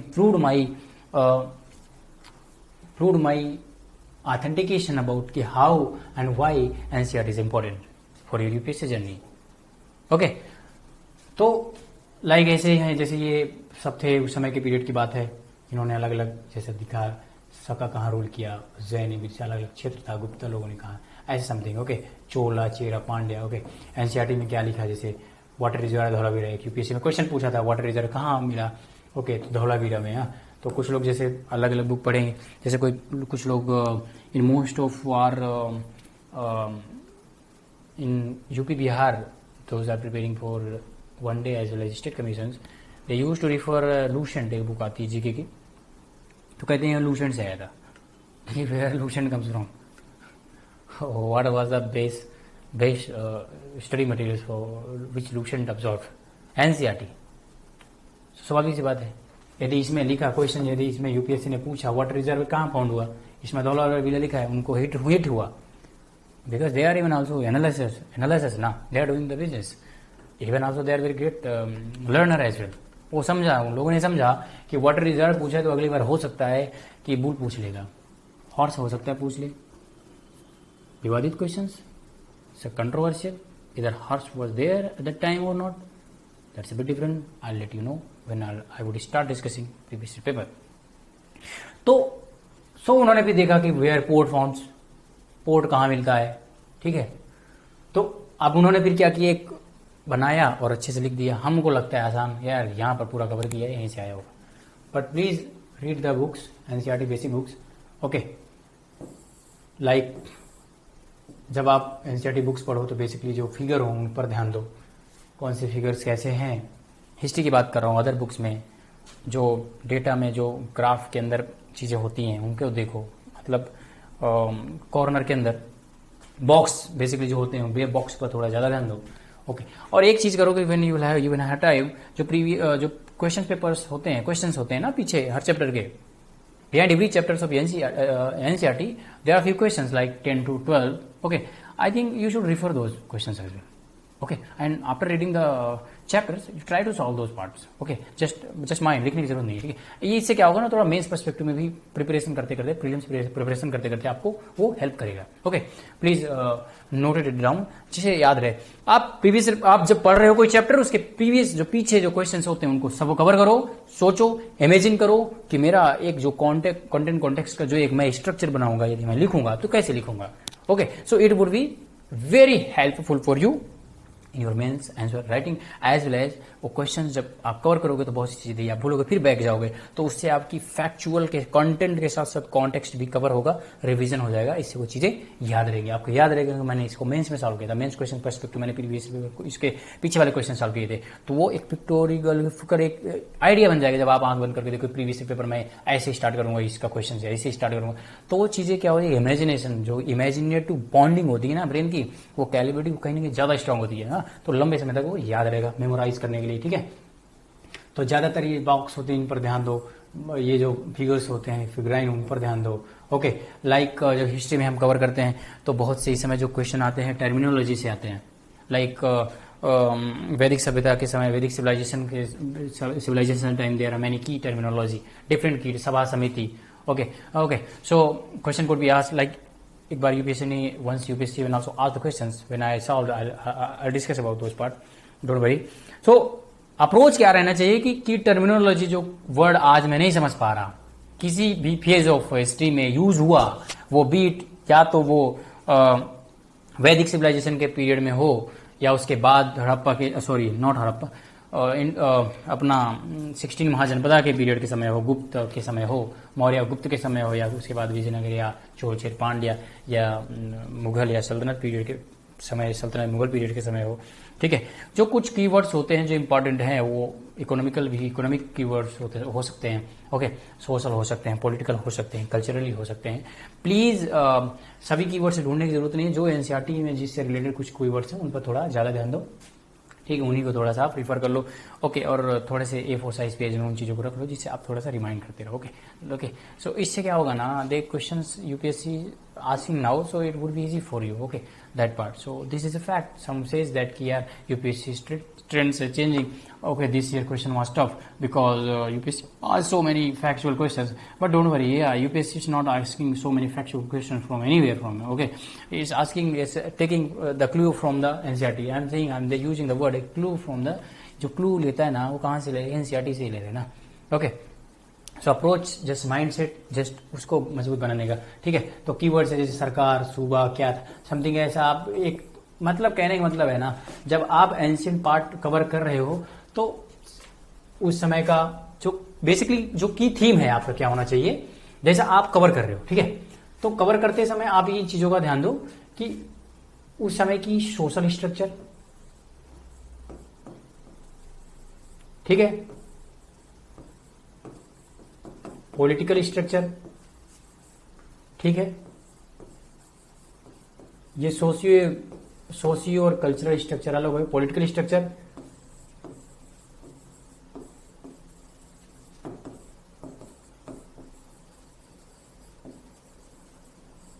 इकोनॉमिक स्ट्रक्चर, वो इट कुड बी, बात हम जब करेंगे वो चाहे इंडस वैली सिविलाइजेशन का हो या वैदिक सिविलाइजेशन का हो, ओके, या सेकेंड अर्बनाइजेशन का हो या मौर्य या गुप्ता, ओके, या बाद में अपना चोर पांड्या या साउथ इंडियन की बात जब करेंगे, या सल्तनत या Mughals, okay, British to some extent, उस समय की स्पेशली मुगल सल्तनत, मुगल तक उस समय की social structure, political structure, cultural structure, economic structure, ये सब इन्हीं just four base you should stick up in your mind and just covered thoroughly those part, okay.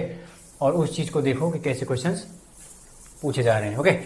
So basically मेरे कहने का मतलब आप समझ रहे हैं, सॉरी, ओके। इसके बाद ओके, जैसे देखो एनसीईआरटी में खूबसूरत, आप जब फर्स्ट पहला पेज खोलते हो तो ज्यादातर हम लोग कवर करते नहीं, देखते नहीं। हम चीजों को ना, जब किताबें हमें कुछ पढ़ने के लिए बोला जाता है, बच्चों की तरह उस किताब का पहला पेज खोलते हैं, पढ़ना स्टार्ट करते, ज्यादा से ज्यादा हम लोग कंटेंट देखते हैं। इट्स आर स्टूडेंट टेंडेंसी कि when some says that you should refer this book, when we start reading the books, first more or less few students are there, those having glimpse of content. Okay, content देखने के बाद they are start reading first chapter and start completing the things and things blah blah blah. But hardly, बहुत से कम लोग होते हैं जो नीचे का पार्ट होता है उसको कवर करते हैं, यदि नीचे दिया हो। जैसे ज़्यादातर हम लोग पॉलिटी में हमें ऐसा मिलता है कि उन्होंने रिफर किया, रेफरेंस में दिया कि यहाँ से यहाँ पर, हम लोग उस चीज़ को इग्नोर करते हैं। ओके, नोट जो होता है, तो जैसे एक क्वेश्चन था ना, इन्होंने दिया था, ये आप पढ़ते ही है नेशनल एंथम का ट्रांसलेशन में। ओके, तो बेसिकली हम लोग नेशनल एंथम में जीके की बुक्स में हम लोग पढ़ते हैं कि national anthem first time when and who wrote, okay, and which date and all, okay, कितने पार and something. Okay, so we says that कि UPSC start asking the factual questions, how we could tackle those factual questions. Arey, just please have patience and open your have a broad minded and open your broad context here. Okay, not content, open your context here when you are reading translation of national anthem. And then note में you खुद ही NCERT cover किया कि जनगण मन was translated by Guru Rabindranath, translated by from Bengali to English in February 19 at Madanapalle in district of Chittoor. Suppose ये था, question पूछ लिया था उन्होंने, यूपीएससी ने क्वेश्चन पूछा था, तो सब लोगों ने कहा ये कहाँ से आ गया। सो जो जस्ट ऐसे ही ये क्वेश्चन आया था। मुझे याद है यूपीएससी ने न्यूज़पेपर हम लोग पढ़ते हैं ना, तो ये न्यूज़पेपर जब हम पढ़ते हैं, ज़्यादातर हम न्यूज़पेपर कवर करते हैं, लेकिन न्यूज़पेपर का सबसे नीचे देखोगे ना, कुछ डॉटेड कलर्स होते हैं। मैं जब प्रीवियस पेपर सॉल्व करूंगा ना, तो मैं आपको उसके बारे में डिटेल से बताऊंगा। तो आप आज जाके देखना, वो न्यूज़पेपर बड़ी फैंटास्टिक चीज़ है कि डॉटेड होते हैं, तो यूपीएससी ने उसमें क्वेश्चन पूछ लिया। ओके, सो कि न्यूज़पेपर के जो नीचे वो डॉटेड जो कलर्स होते हैं वो क्या कहता है, क्या सिम्बलाइज करता है। ओके, तो ऐसा आप थोड़ा सा जब कोई वाटर की बोतल ले रहे हो या समथिंग, जैसे वाटर की बोतल है, जब आप पीते हो पानी ना, तो एक बार आप देखो कि सर्टिफाइड कहाँ से है, क्यों है, कौन सा सिंबल बना हुआ है, वेज का, इसमें लिखा हुआ रिसाइकल, इसका मतलब ये रिसाइकल इसको किया जाएगा इसके बाद, पीने के बाद, it can not be used again. Okay, so आपको ISI हॉल मार्क लगा हुआ है, इसमें IS जैसा 14543 दिया हुआ है, इसका भी कुछ सिंबल है। तो आप थोड़ा सा वेजिटेरियन फूड खा रहे हो, नॉन वेजिटेरियन फूड खा रहे हो, तो देखोगे आप कि कोई फूड की जो फूड होगा उसमें भी एक सिंबल होता है।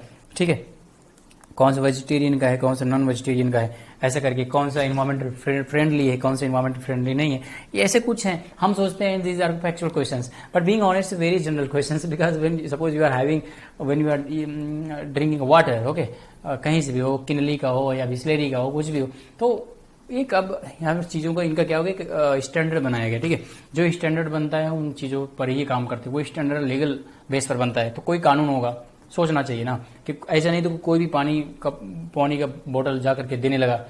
ओके, तो उसकी भी चेकिंग होती है ना, क्योंकि we are living in democratic country. Okay, और human life is very important ना, so sure there are many laws comes, okay, जो बेसिकली सेफ्टी कंसर्न की बात करेगा। ओके, सो थोड़ा सा इस एटीट्यूड को ना आप थोड़ा सा चेंज करो, देखो हर चीज को एज इट इज, हर चीज को लॉ से जोड़ो, ओके, कॉन्स्टिट्यूशनल वैल्यूज से जोड़ो, ठीक है, और थोड़ा टेक्निकल भी जोड़ो, साइंटिफिकली रीजन भी जोड़ो, ठीक है, उन चीजों को देखते रहो। ठीक है, तो please go through.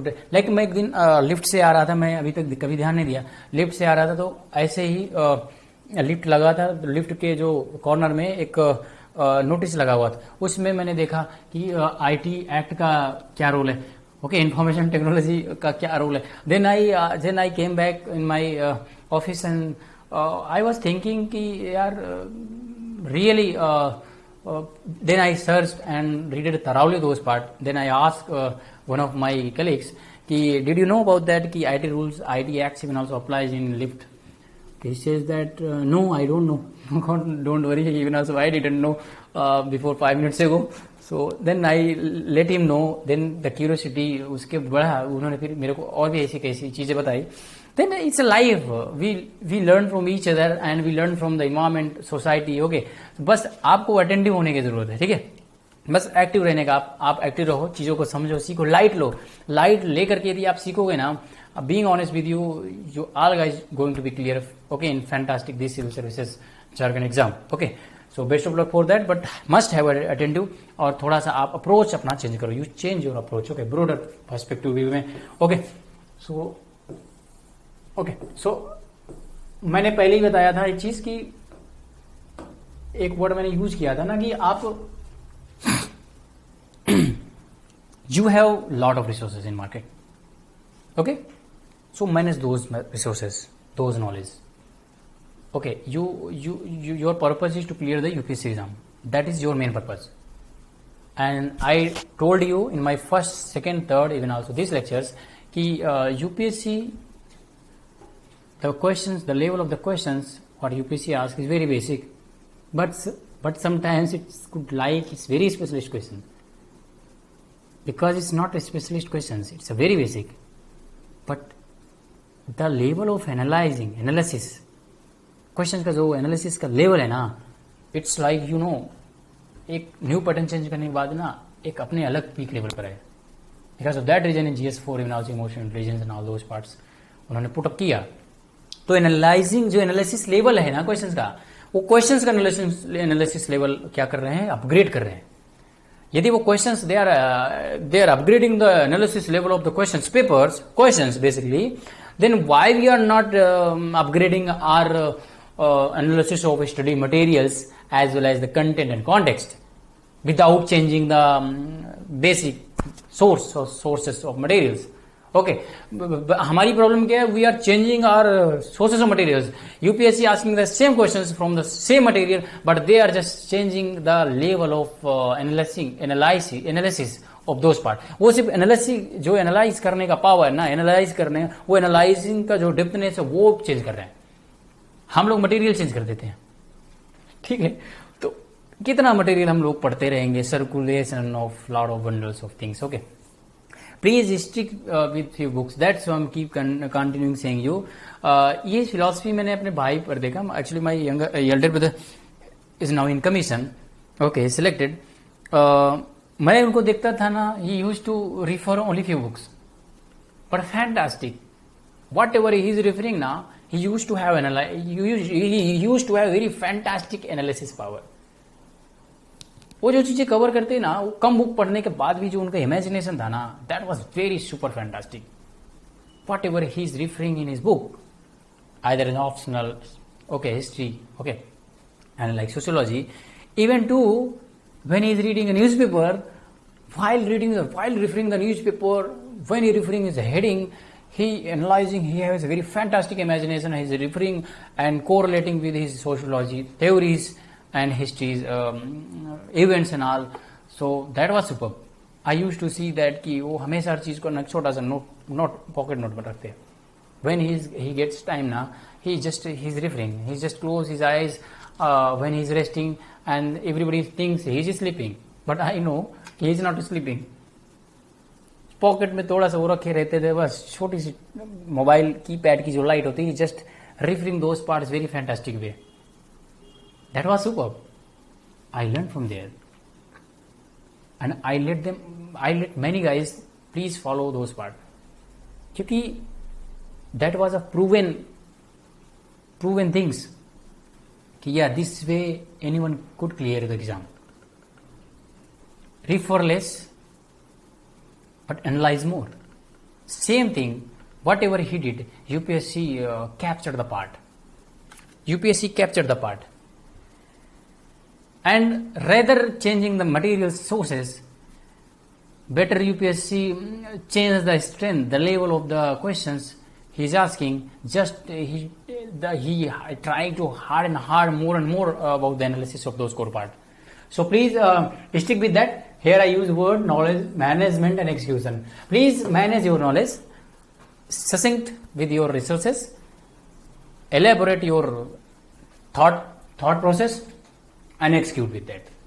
Okay, when you are solving okay, after referring things, I think now I should cover about the test series part. Okay, when you are solving the previous year paper, okay, the day you starting your preparation, जब से preparation start करेगा ना, just start solving the previous year paper as well as एक test series उठा लो.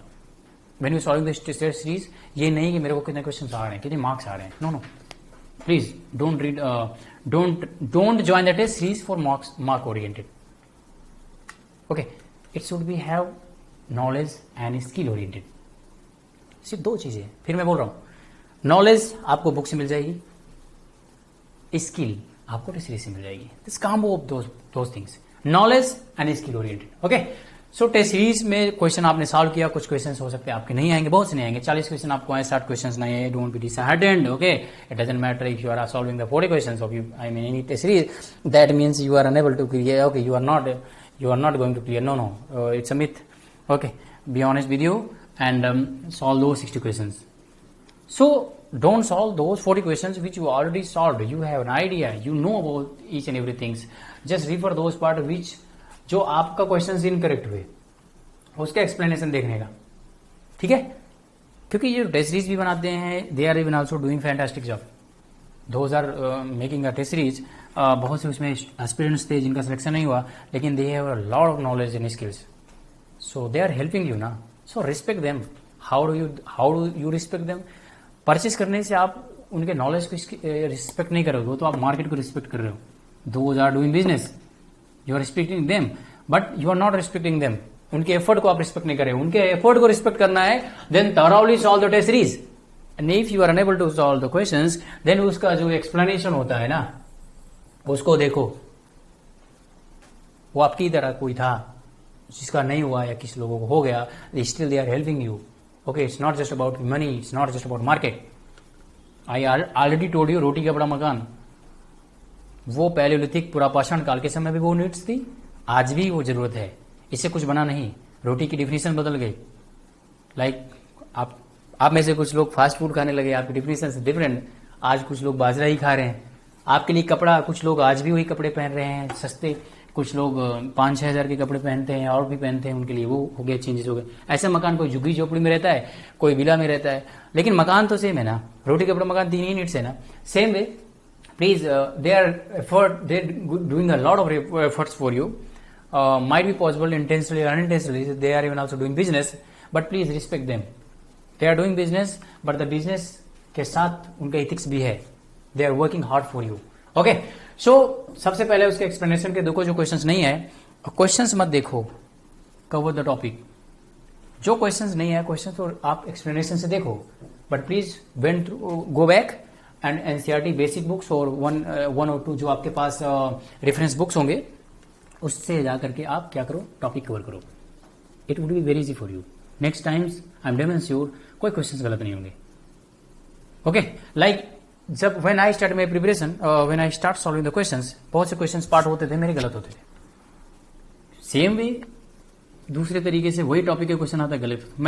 जब मैंने बैठा सोचा कि क्या इस टॉपिक में मेरे क्या वीकनेस है, मैंने उस टॉपिक को थॉरोली कवर किया. मैंने टेस्ट सीरीज के क्वेश्चंस देखना बंद कर दिया पहले उन टॉपिक पर.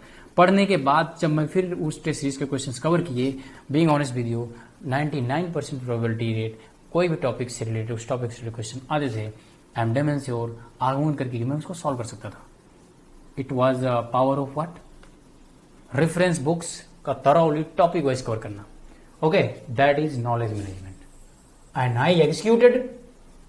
कुछ ही सोर्सेस, मैं ये नहीं कहा यदि मेरे को टॉपिक से क्वेश्चंस नहीं आए तो मुझे ब्ला ब्ला ब्ला करके मैं प्लस करता रहा. स्टार्टिंग में मैंने बहुत सी किताबें पढ़ी, रखी, पूरी लाइब्रेरी बनी, लेकिन मुझे वहां पर मुझे इसकी औचित्यता नहीं दिखी. इसलिए मैंने कहा कि एक्सक्यूशन भी हो, मैनेजमेंट भी हो, तो सिर्फ बेसिक सोर्सेस से. Basic source I already discuss with all of you. Okay, so time management when you solving your mindset would be, जब आप एग्जाम देने जा रहे हो, you must have knowledge management के साथ साथ time management, because they are giving you only 1 to 20 minutes, 1 to 0 minutes. Okay, and 120 minutes and 100 questions, and you know what I mean. It's not just about 100 questions. Basically, it's about more than 100 topics they are covering. उसी 100 questions में they are giving a lot of statements. Statement एक भी दिया तो उन्होंने काफी बड़ा दिया, 2 दिया, 3 दिया. देखेंगे ना तो हर टॉपिक के अंदर ना इतना सब टॉपिक्स कवर होता है. अब जब हम स्विच करते हैं एक टॉपिक से दूसरे टॉपिक्स में, तो it's a human tendency, it's brain psychologically how it's works. It's actually it's a complex. When we start, suppose I am solving the polity sections. Okay, एक प्रॉब्लम ये होती है टेस्ट सीरीज सॉल्व करने में, there are many test series those are holding. Problem क्या होता है ना कि like out of 100 questions 20 more और लेस 20 और 25 questions they covered about polity. Okay, तो सीक्वेंस में लगाता है। UPSC suppose not asking sequence, उस समय हमारा ब्रेन क्या होता है ना, जब हम इतना प्रैक्टिस करते हैं तो हमारा ब्रेन सोचता है पहला पॉलिटी का क्वेश्चन पूछेगा, तो हमारा उसके लिए वो एक्टिव रहता है। इट्स वेरी रेडी कि इनके ओके पॉलिटी क्वेश्चन टिक टिक टिक, लेकिन जब वो हिस्ट्री का क्वेश्चन पूछ दिया, पहला ही क्वेश्चन दे दिया ना एंशिएंट हिस्ट्री का, इंटेंशनली ऐसा क्वेश्चन दे दिया कि यू नेवर कवर्ड एनीवेयर, तब लगती हो गया, लग गई ब्रेन में, जैसा आपने बोला ना लग गई ना, वो सिग्नल दिया आपके कोर पार्ट को, लग गई मीन्स लग गई, दैट मीन्स हो गया। एक क्वेश्चन के कारण यू डिप्रेशन अपने लेवल पर। तो जो आते क्वेश्चन होते हैं जल्दबाजी में, वो भी क्वेश्चन गलत हो जाते हैं। Okay, so come on air. So common mistakes जो होते हैं हम बाद में बात करेंगे जब क्वेश्चन सॉल्व करेंगे। When I start solving the previous paper, I let you know where what is the common mistakes when we used to do. Okay, चलते हैं। Authentic source I told you already, NCERT for few books, for reference book, everybody knows about that, like polity section, very good, I'm Lakshmikant, you used to refer, but PM Bakshi की भी एक bare act आती है, आप उसको भी cover करिएगा, it would be very good for you. Ultimately constitution part cover करेगा। मैंने जब सिलेबस की बात की थी तो उसमें सिर्फ कॉन्स्टिट्यूशन नहीं लिखा, उसमें बहुत सी चीजें लिखी हैं, तो प्लीज जो वो सेक्शन भी है आप कवर कर लीजिएगा, जैसे PRI है, ह्यूमन राइट, ऐसे कुछ है, ठीक है। पॉलिसी से रिलेटेड क्वेश्चंस हो गए, इकोनॉमिक्स हो गए, आप कुछ रेफरेंस बुक आप जिस क्लास कोचिंग में कर रहे हैं आप उसको रिफर करिए। Okay, like few standard books even also you could cover those part even also as well. Like economics में बहुत सी अच्छी बुक्स हैं, लाइक मिश्रा एंड पुरी की यदि न्यू एडिशन आपके पास हो, यदि आपके पास टाइम है, then you could cover, because time की बात नहीं है। GS थर्ड में मोर और लेस मोर देन 30 और 40% question UPSC asking directly from the economy. तो personally I feel Indian economy UP Mishra and Puri Indian economy is very good, fantastic with Ramesh Singh की basically previous prelims के लिए था, लेकिन बहुत से questions are now UPSC changing the theme, so please if you are referring then no issue. Okay, so कुछ coaching classes की books हैं, you could cover from there, but being honest with you, Indian economy Mishra and Puri book is very fantastic. Okay, ऐसे भी बहुत से books हैं, geography की हो गई, GC. Leong you are referring, everybody is referring. Okay, GC. Leong के साथ साथ NCERT book is sufficient, so no need to go more depth manner. There are few topics like disaster management and all those part.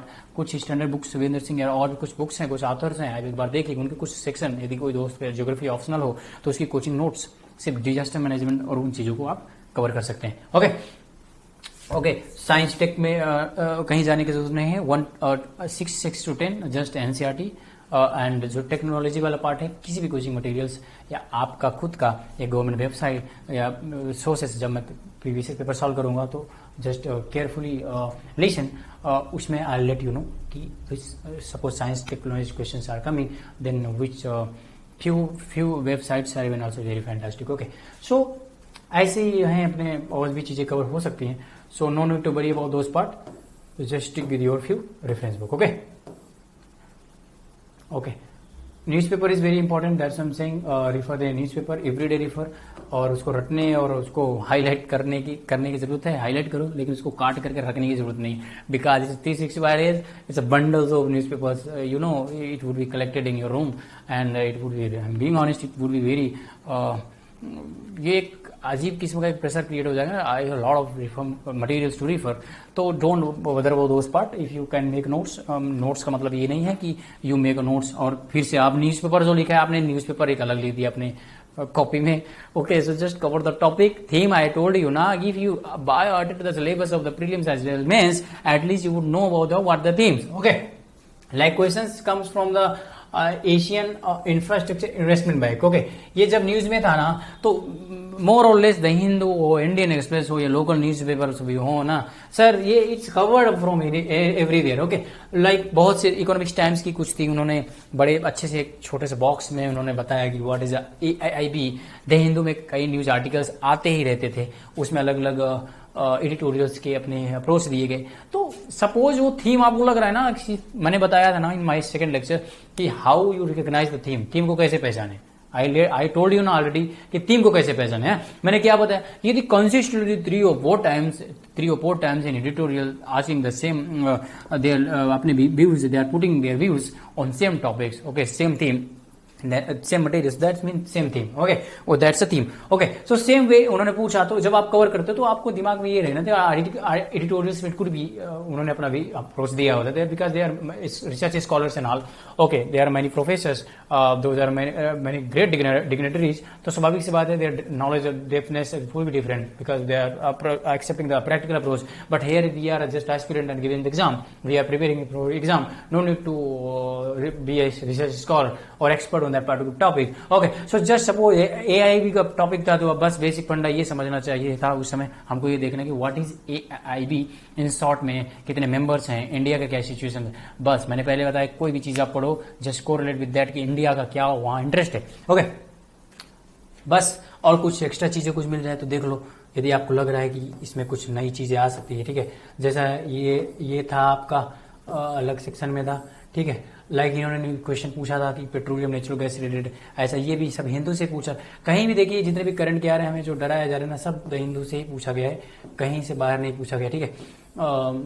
Maternity से related question था क्योंकि उस समय maternity act का amendment हुआ था, ओके, तो उन्होंने क्वेश्चन पूछा था इसीलिए, ठीक है, लाइक एक एक्सटेंडेड प्रोड्यूसर रिस्पॉन्सिबिलिटी के क्वेश्चन पूछा, definitely it was in news in 2016-17, okay, it was very news कि एक्सटेंडेड प्रोड्यूसर रिस्पॉन्सिबिलिटी का मतलब क्या, वो भी न्यूज़पेपर्स में आते ही रहे, कई आर्टिकल्स आए, तो आप थीम पर फोकस करोगे तो आपको दिक्कत नहीं होगा, ठीक है।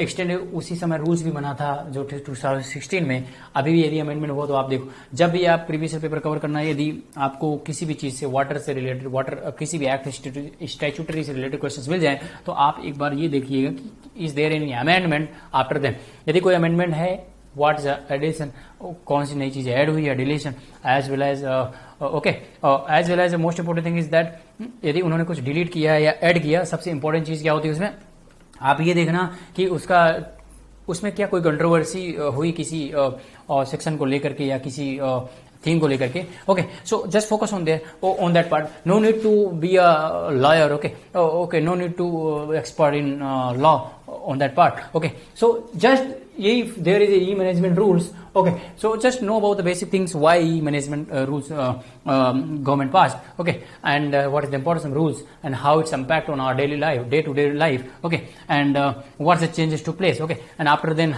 how many amendments came, just have a basic clue about those part, I mean within a 300 or 400 words, एक A4 size पेज में ना just उतना लिखने का ना जितना मतलब समझा सको, okay, मतलब यदि कोई जनरल पर्सन भी है ना, if someone is not, I mean is literate ना, I don't know about the constitution ना, at least you could have got article 21 something, you could have got, okay, वो नहीं जानता ना, उसको आर्टिकल बताने की जरूरत नहीं, लेकिन at least what is written in article 21 you should know, but most important thing what you should know about what is the context of the article 21, fundamental right, everybody knows about that, आप देख रहे हो ना how the scenario changing, how the context is important, it was the context, because of that reason, sorry,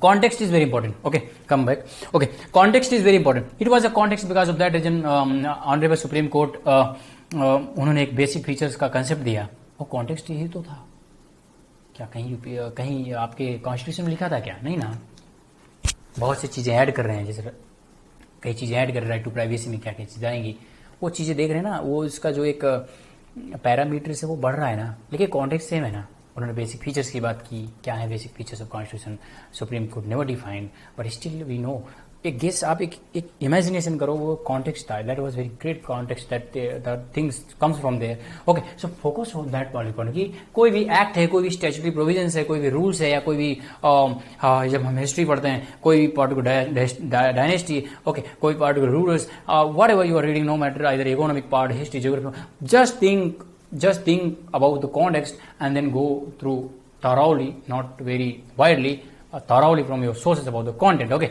that would be more than suffice, and you are going to be clear the prelims exam, because in my first lecture I already told you about it's just about the 50 to 60 questions which you need to clear the exam in general category, okay, so well, so come on here, so like these questions are they asking, when I'll start solving the previous paper, I'll discuss about all part. Like one question comes from the NGT कि कैसा, how is the NGT different from the Central Pollution Control Board? That question was very fantastic. Many surprised by these questions because of UPSC 10. I already told you, if you do very comparative study now in UPSC in mains syllabus, if you went through, I'll discuss it with in my upcoming after prelims upcoming lectures. Okay उन्होंने ये बताया ना कि second GS paper में उन्होंने बोला comparative study of few constitutions provisions of different countries. तो देखो ना, वो it's not just about comparative study about the few constitutions or rules. Okay, please focus on that कि everything has a comparison. I in my half an hour ago I told you 30 minutes I think so 25 minutes ago कि how IVC and 16th century Mahajapata period could be correlated. Okay, why IVC is known as the first urbanization revolution and 16th century Mahajapata period is known as a second urbanization. Okay, what happened in between? What happened in between that this evolutionary changes took place? What happened in between that? Okay, and after then, so just have such like contextual approach while preparing. Same way, उन्होंने कहा कि NGT से CBCB से comparison कर दिया. That was very fantastic. So कोई भी body का पढ़ रहे हो, अथॉरिटी का पढ़ रहे हो, if it comes from the same environmental policy related things like कोई वाटर पोल्यूशन से होगा, कोई एयर से होगा, ओके कोई सॉइल से होगा, okay like we discuss about the many boats as well, okay and as well as animals, different animals right के लिए हमने अलग से बोट्स बनाए लाइक टाइगर से लेके एलिफेंट से लेके रेनो से लेके रिनोसेरस से लेके, so there are many animals. जब उनके बोट्स के बारे में पढ़ेंगे, वेलफेयर बोट्स के बारे में पढ़ेंगे ना, तो थोड़ा सा ना यू डू कंपेरेटिव स्टडी किस शेड्यूल में कौन सा जानवर है, I mean which animals comes from which schedules in pollution, sorry when we do study about environment related themes. Okay, so your focus, what I'm saying, your focus should be theme based as well as a contextual. You should take a contextual approach in your preparatory journey. Okay, so come here. So that was the question, sorry. Okay, so like one most important thing is that when you do study about the NGT, okay, when you do study about the any ministry, please read this about us. Okay, read about us. This about us is very important because about us में वो बताता है मैं कौन हूँ. If I ask you like after clearing the mains, when you go for interview, the first questions might become कि tell about yourself. What is it tell about yourself? Every websites, every organizations, okay, कोई भी organizations हो वो अपना about us का एक column रखता है ना. Tell about yourself means about you, about myself. Suppose I am introducing myself, that means about myself. If I say about myself, I am Ajay Tripathi, okay, teaching faculty of you, TCR Study Circle founder, okay. तो ये जो about us and about you and something है, इस पर approach करना. कोई भी website, कोई भी बोर्ड, कोई भी हो, आप उस चीज को करोगे तो बहुत सी चीजें क्या हो जाएंगी, कवर हो जाएंगी. तो questions could be easily can be solve. Okay, so CP का भी ऐसा ये फंक्शन भी उन्होंने दिया. ठीक है, 17 में question quality council of India PUC क्या पूछा था. ओके, अरे आई टोल्ड यू ना 20 minutes ago in my lecture I told you that this bottle, okay, ये bottle में क्या there are many features and many regulatory provisions are there कि कौन सा, यदि vegetarian foods and non-vegetarian foods, what symbols they are called, how they are handling the quality, so people must not be poisoned. Okay, health degradations activities could be tackled. Okay, because of foods and all. Okay, so all these part is there ना. तो quality council of India का क्या responsibility है, कौन authority करती, सब आप थोड़ा सा when you do study something, when you doing something ना, जस्ट थोड़ा सा सोचने का. like if something, some companies there, so companies gets brand, okay, patent, okay, for companies acquired a patent, so you should have an idea what's the importance of patent, how is brands defined, and who tackle the things, which statutory provision or board. Okay, so that's very important. Okay, so like this there are many questions could become, I'll let you know in later part of my discussion. Okay, like इनके भी background में about us में भी ये चीजें दी थी. अब मैंने बोला कैसे, मैंने बताया ना कि when you have knowledge, if you are able to handle your knowledge, if you are able to manage your knowledge, okay, then that's the later part that you, some questions could have could be solved via common sense. More or less, more than 5, I think more or less 5 to 6 questions UPSC asks. The questions are, if you apply your common sense, you could solve the questions very well. Okay, like they are giving the options 1, 2, 3, 4, 5, 6, 7. Okay, and they are giving the statements. And when you are analyzing, if you think like common man, 5 to 6 questions easily you could be solved. Okay, if you are able to solve the 5 to 6 questions without burdening on you. Okay, so I feel it could be remained only 55 questions to clear the exam, 50 or 52, 53 questions clear the exam, because you already tackled the common sensual questions. If my dear aspirants, if you failed in this part ना, वही क्या करता है, merit list में गड़बड़ करता है. यदि कॉमन सेंस में ज्यादातर कॉमन सेंस लगा करके क्वेश्चन इजीली सॉल्व किया और आपने वही गलत कर दिया, सिंपल क्वेश्चन भी गलत कर दिया, दैट मीन फाइट से आप बाहर. So keep in your mind, that's what we say you should solve the test series papers, okay, previous year papers, okay, with utmost care. Okay, so this is very important. Use your common sense. I'll let you know when I start solving the question papers. Then I'll let you know which questions are related to common sense and all. Okay, come on here. Some basic rules here are given. Common sense में statements कुछ narrowed statements होंगे, कुछ extreme होंगे. Extreme मतलब all and all these. जब मैं question solve करूंगा तो मैं आपको दिखाऊंगा कैसे एक्सट्रीम है, मैं आगे भी दिखाऊंगा. कुछ एग्जैगरेटेड स्टेटमेंट होंगे, कुछ artificially complicated statement, contrasting, similar and कुछ न्यूमेरिकल वैल्यूज दिए हुए हैं.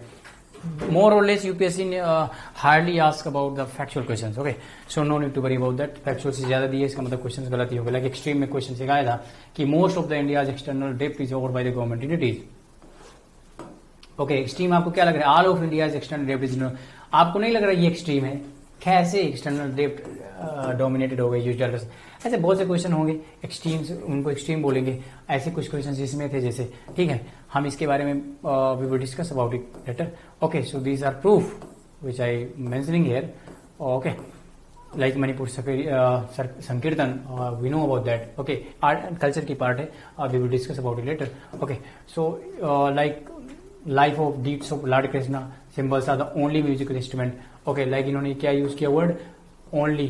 Okay, it is a song and dance performance. Okay, so कुछ चीजें हैं जब हम आर्ट कल्चर में पढ़ेंगे तो हम बताएंगे कैसी कौन सी चीजें, थोड़ा स्टेटमेंट फीचर बेस पर I would discuss about it when I start solving the questions. Okay, so these were the proof which I am putting here. Later on I share you slides, all of you I share you slides.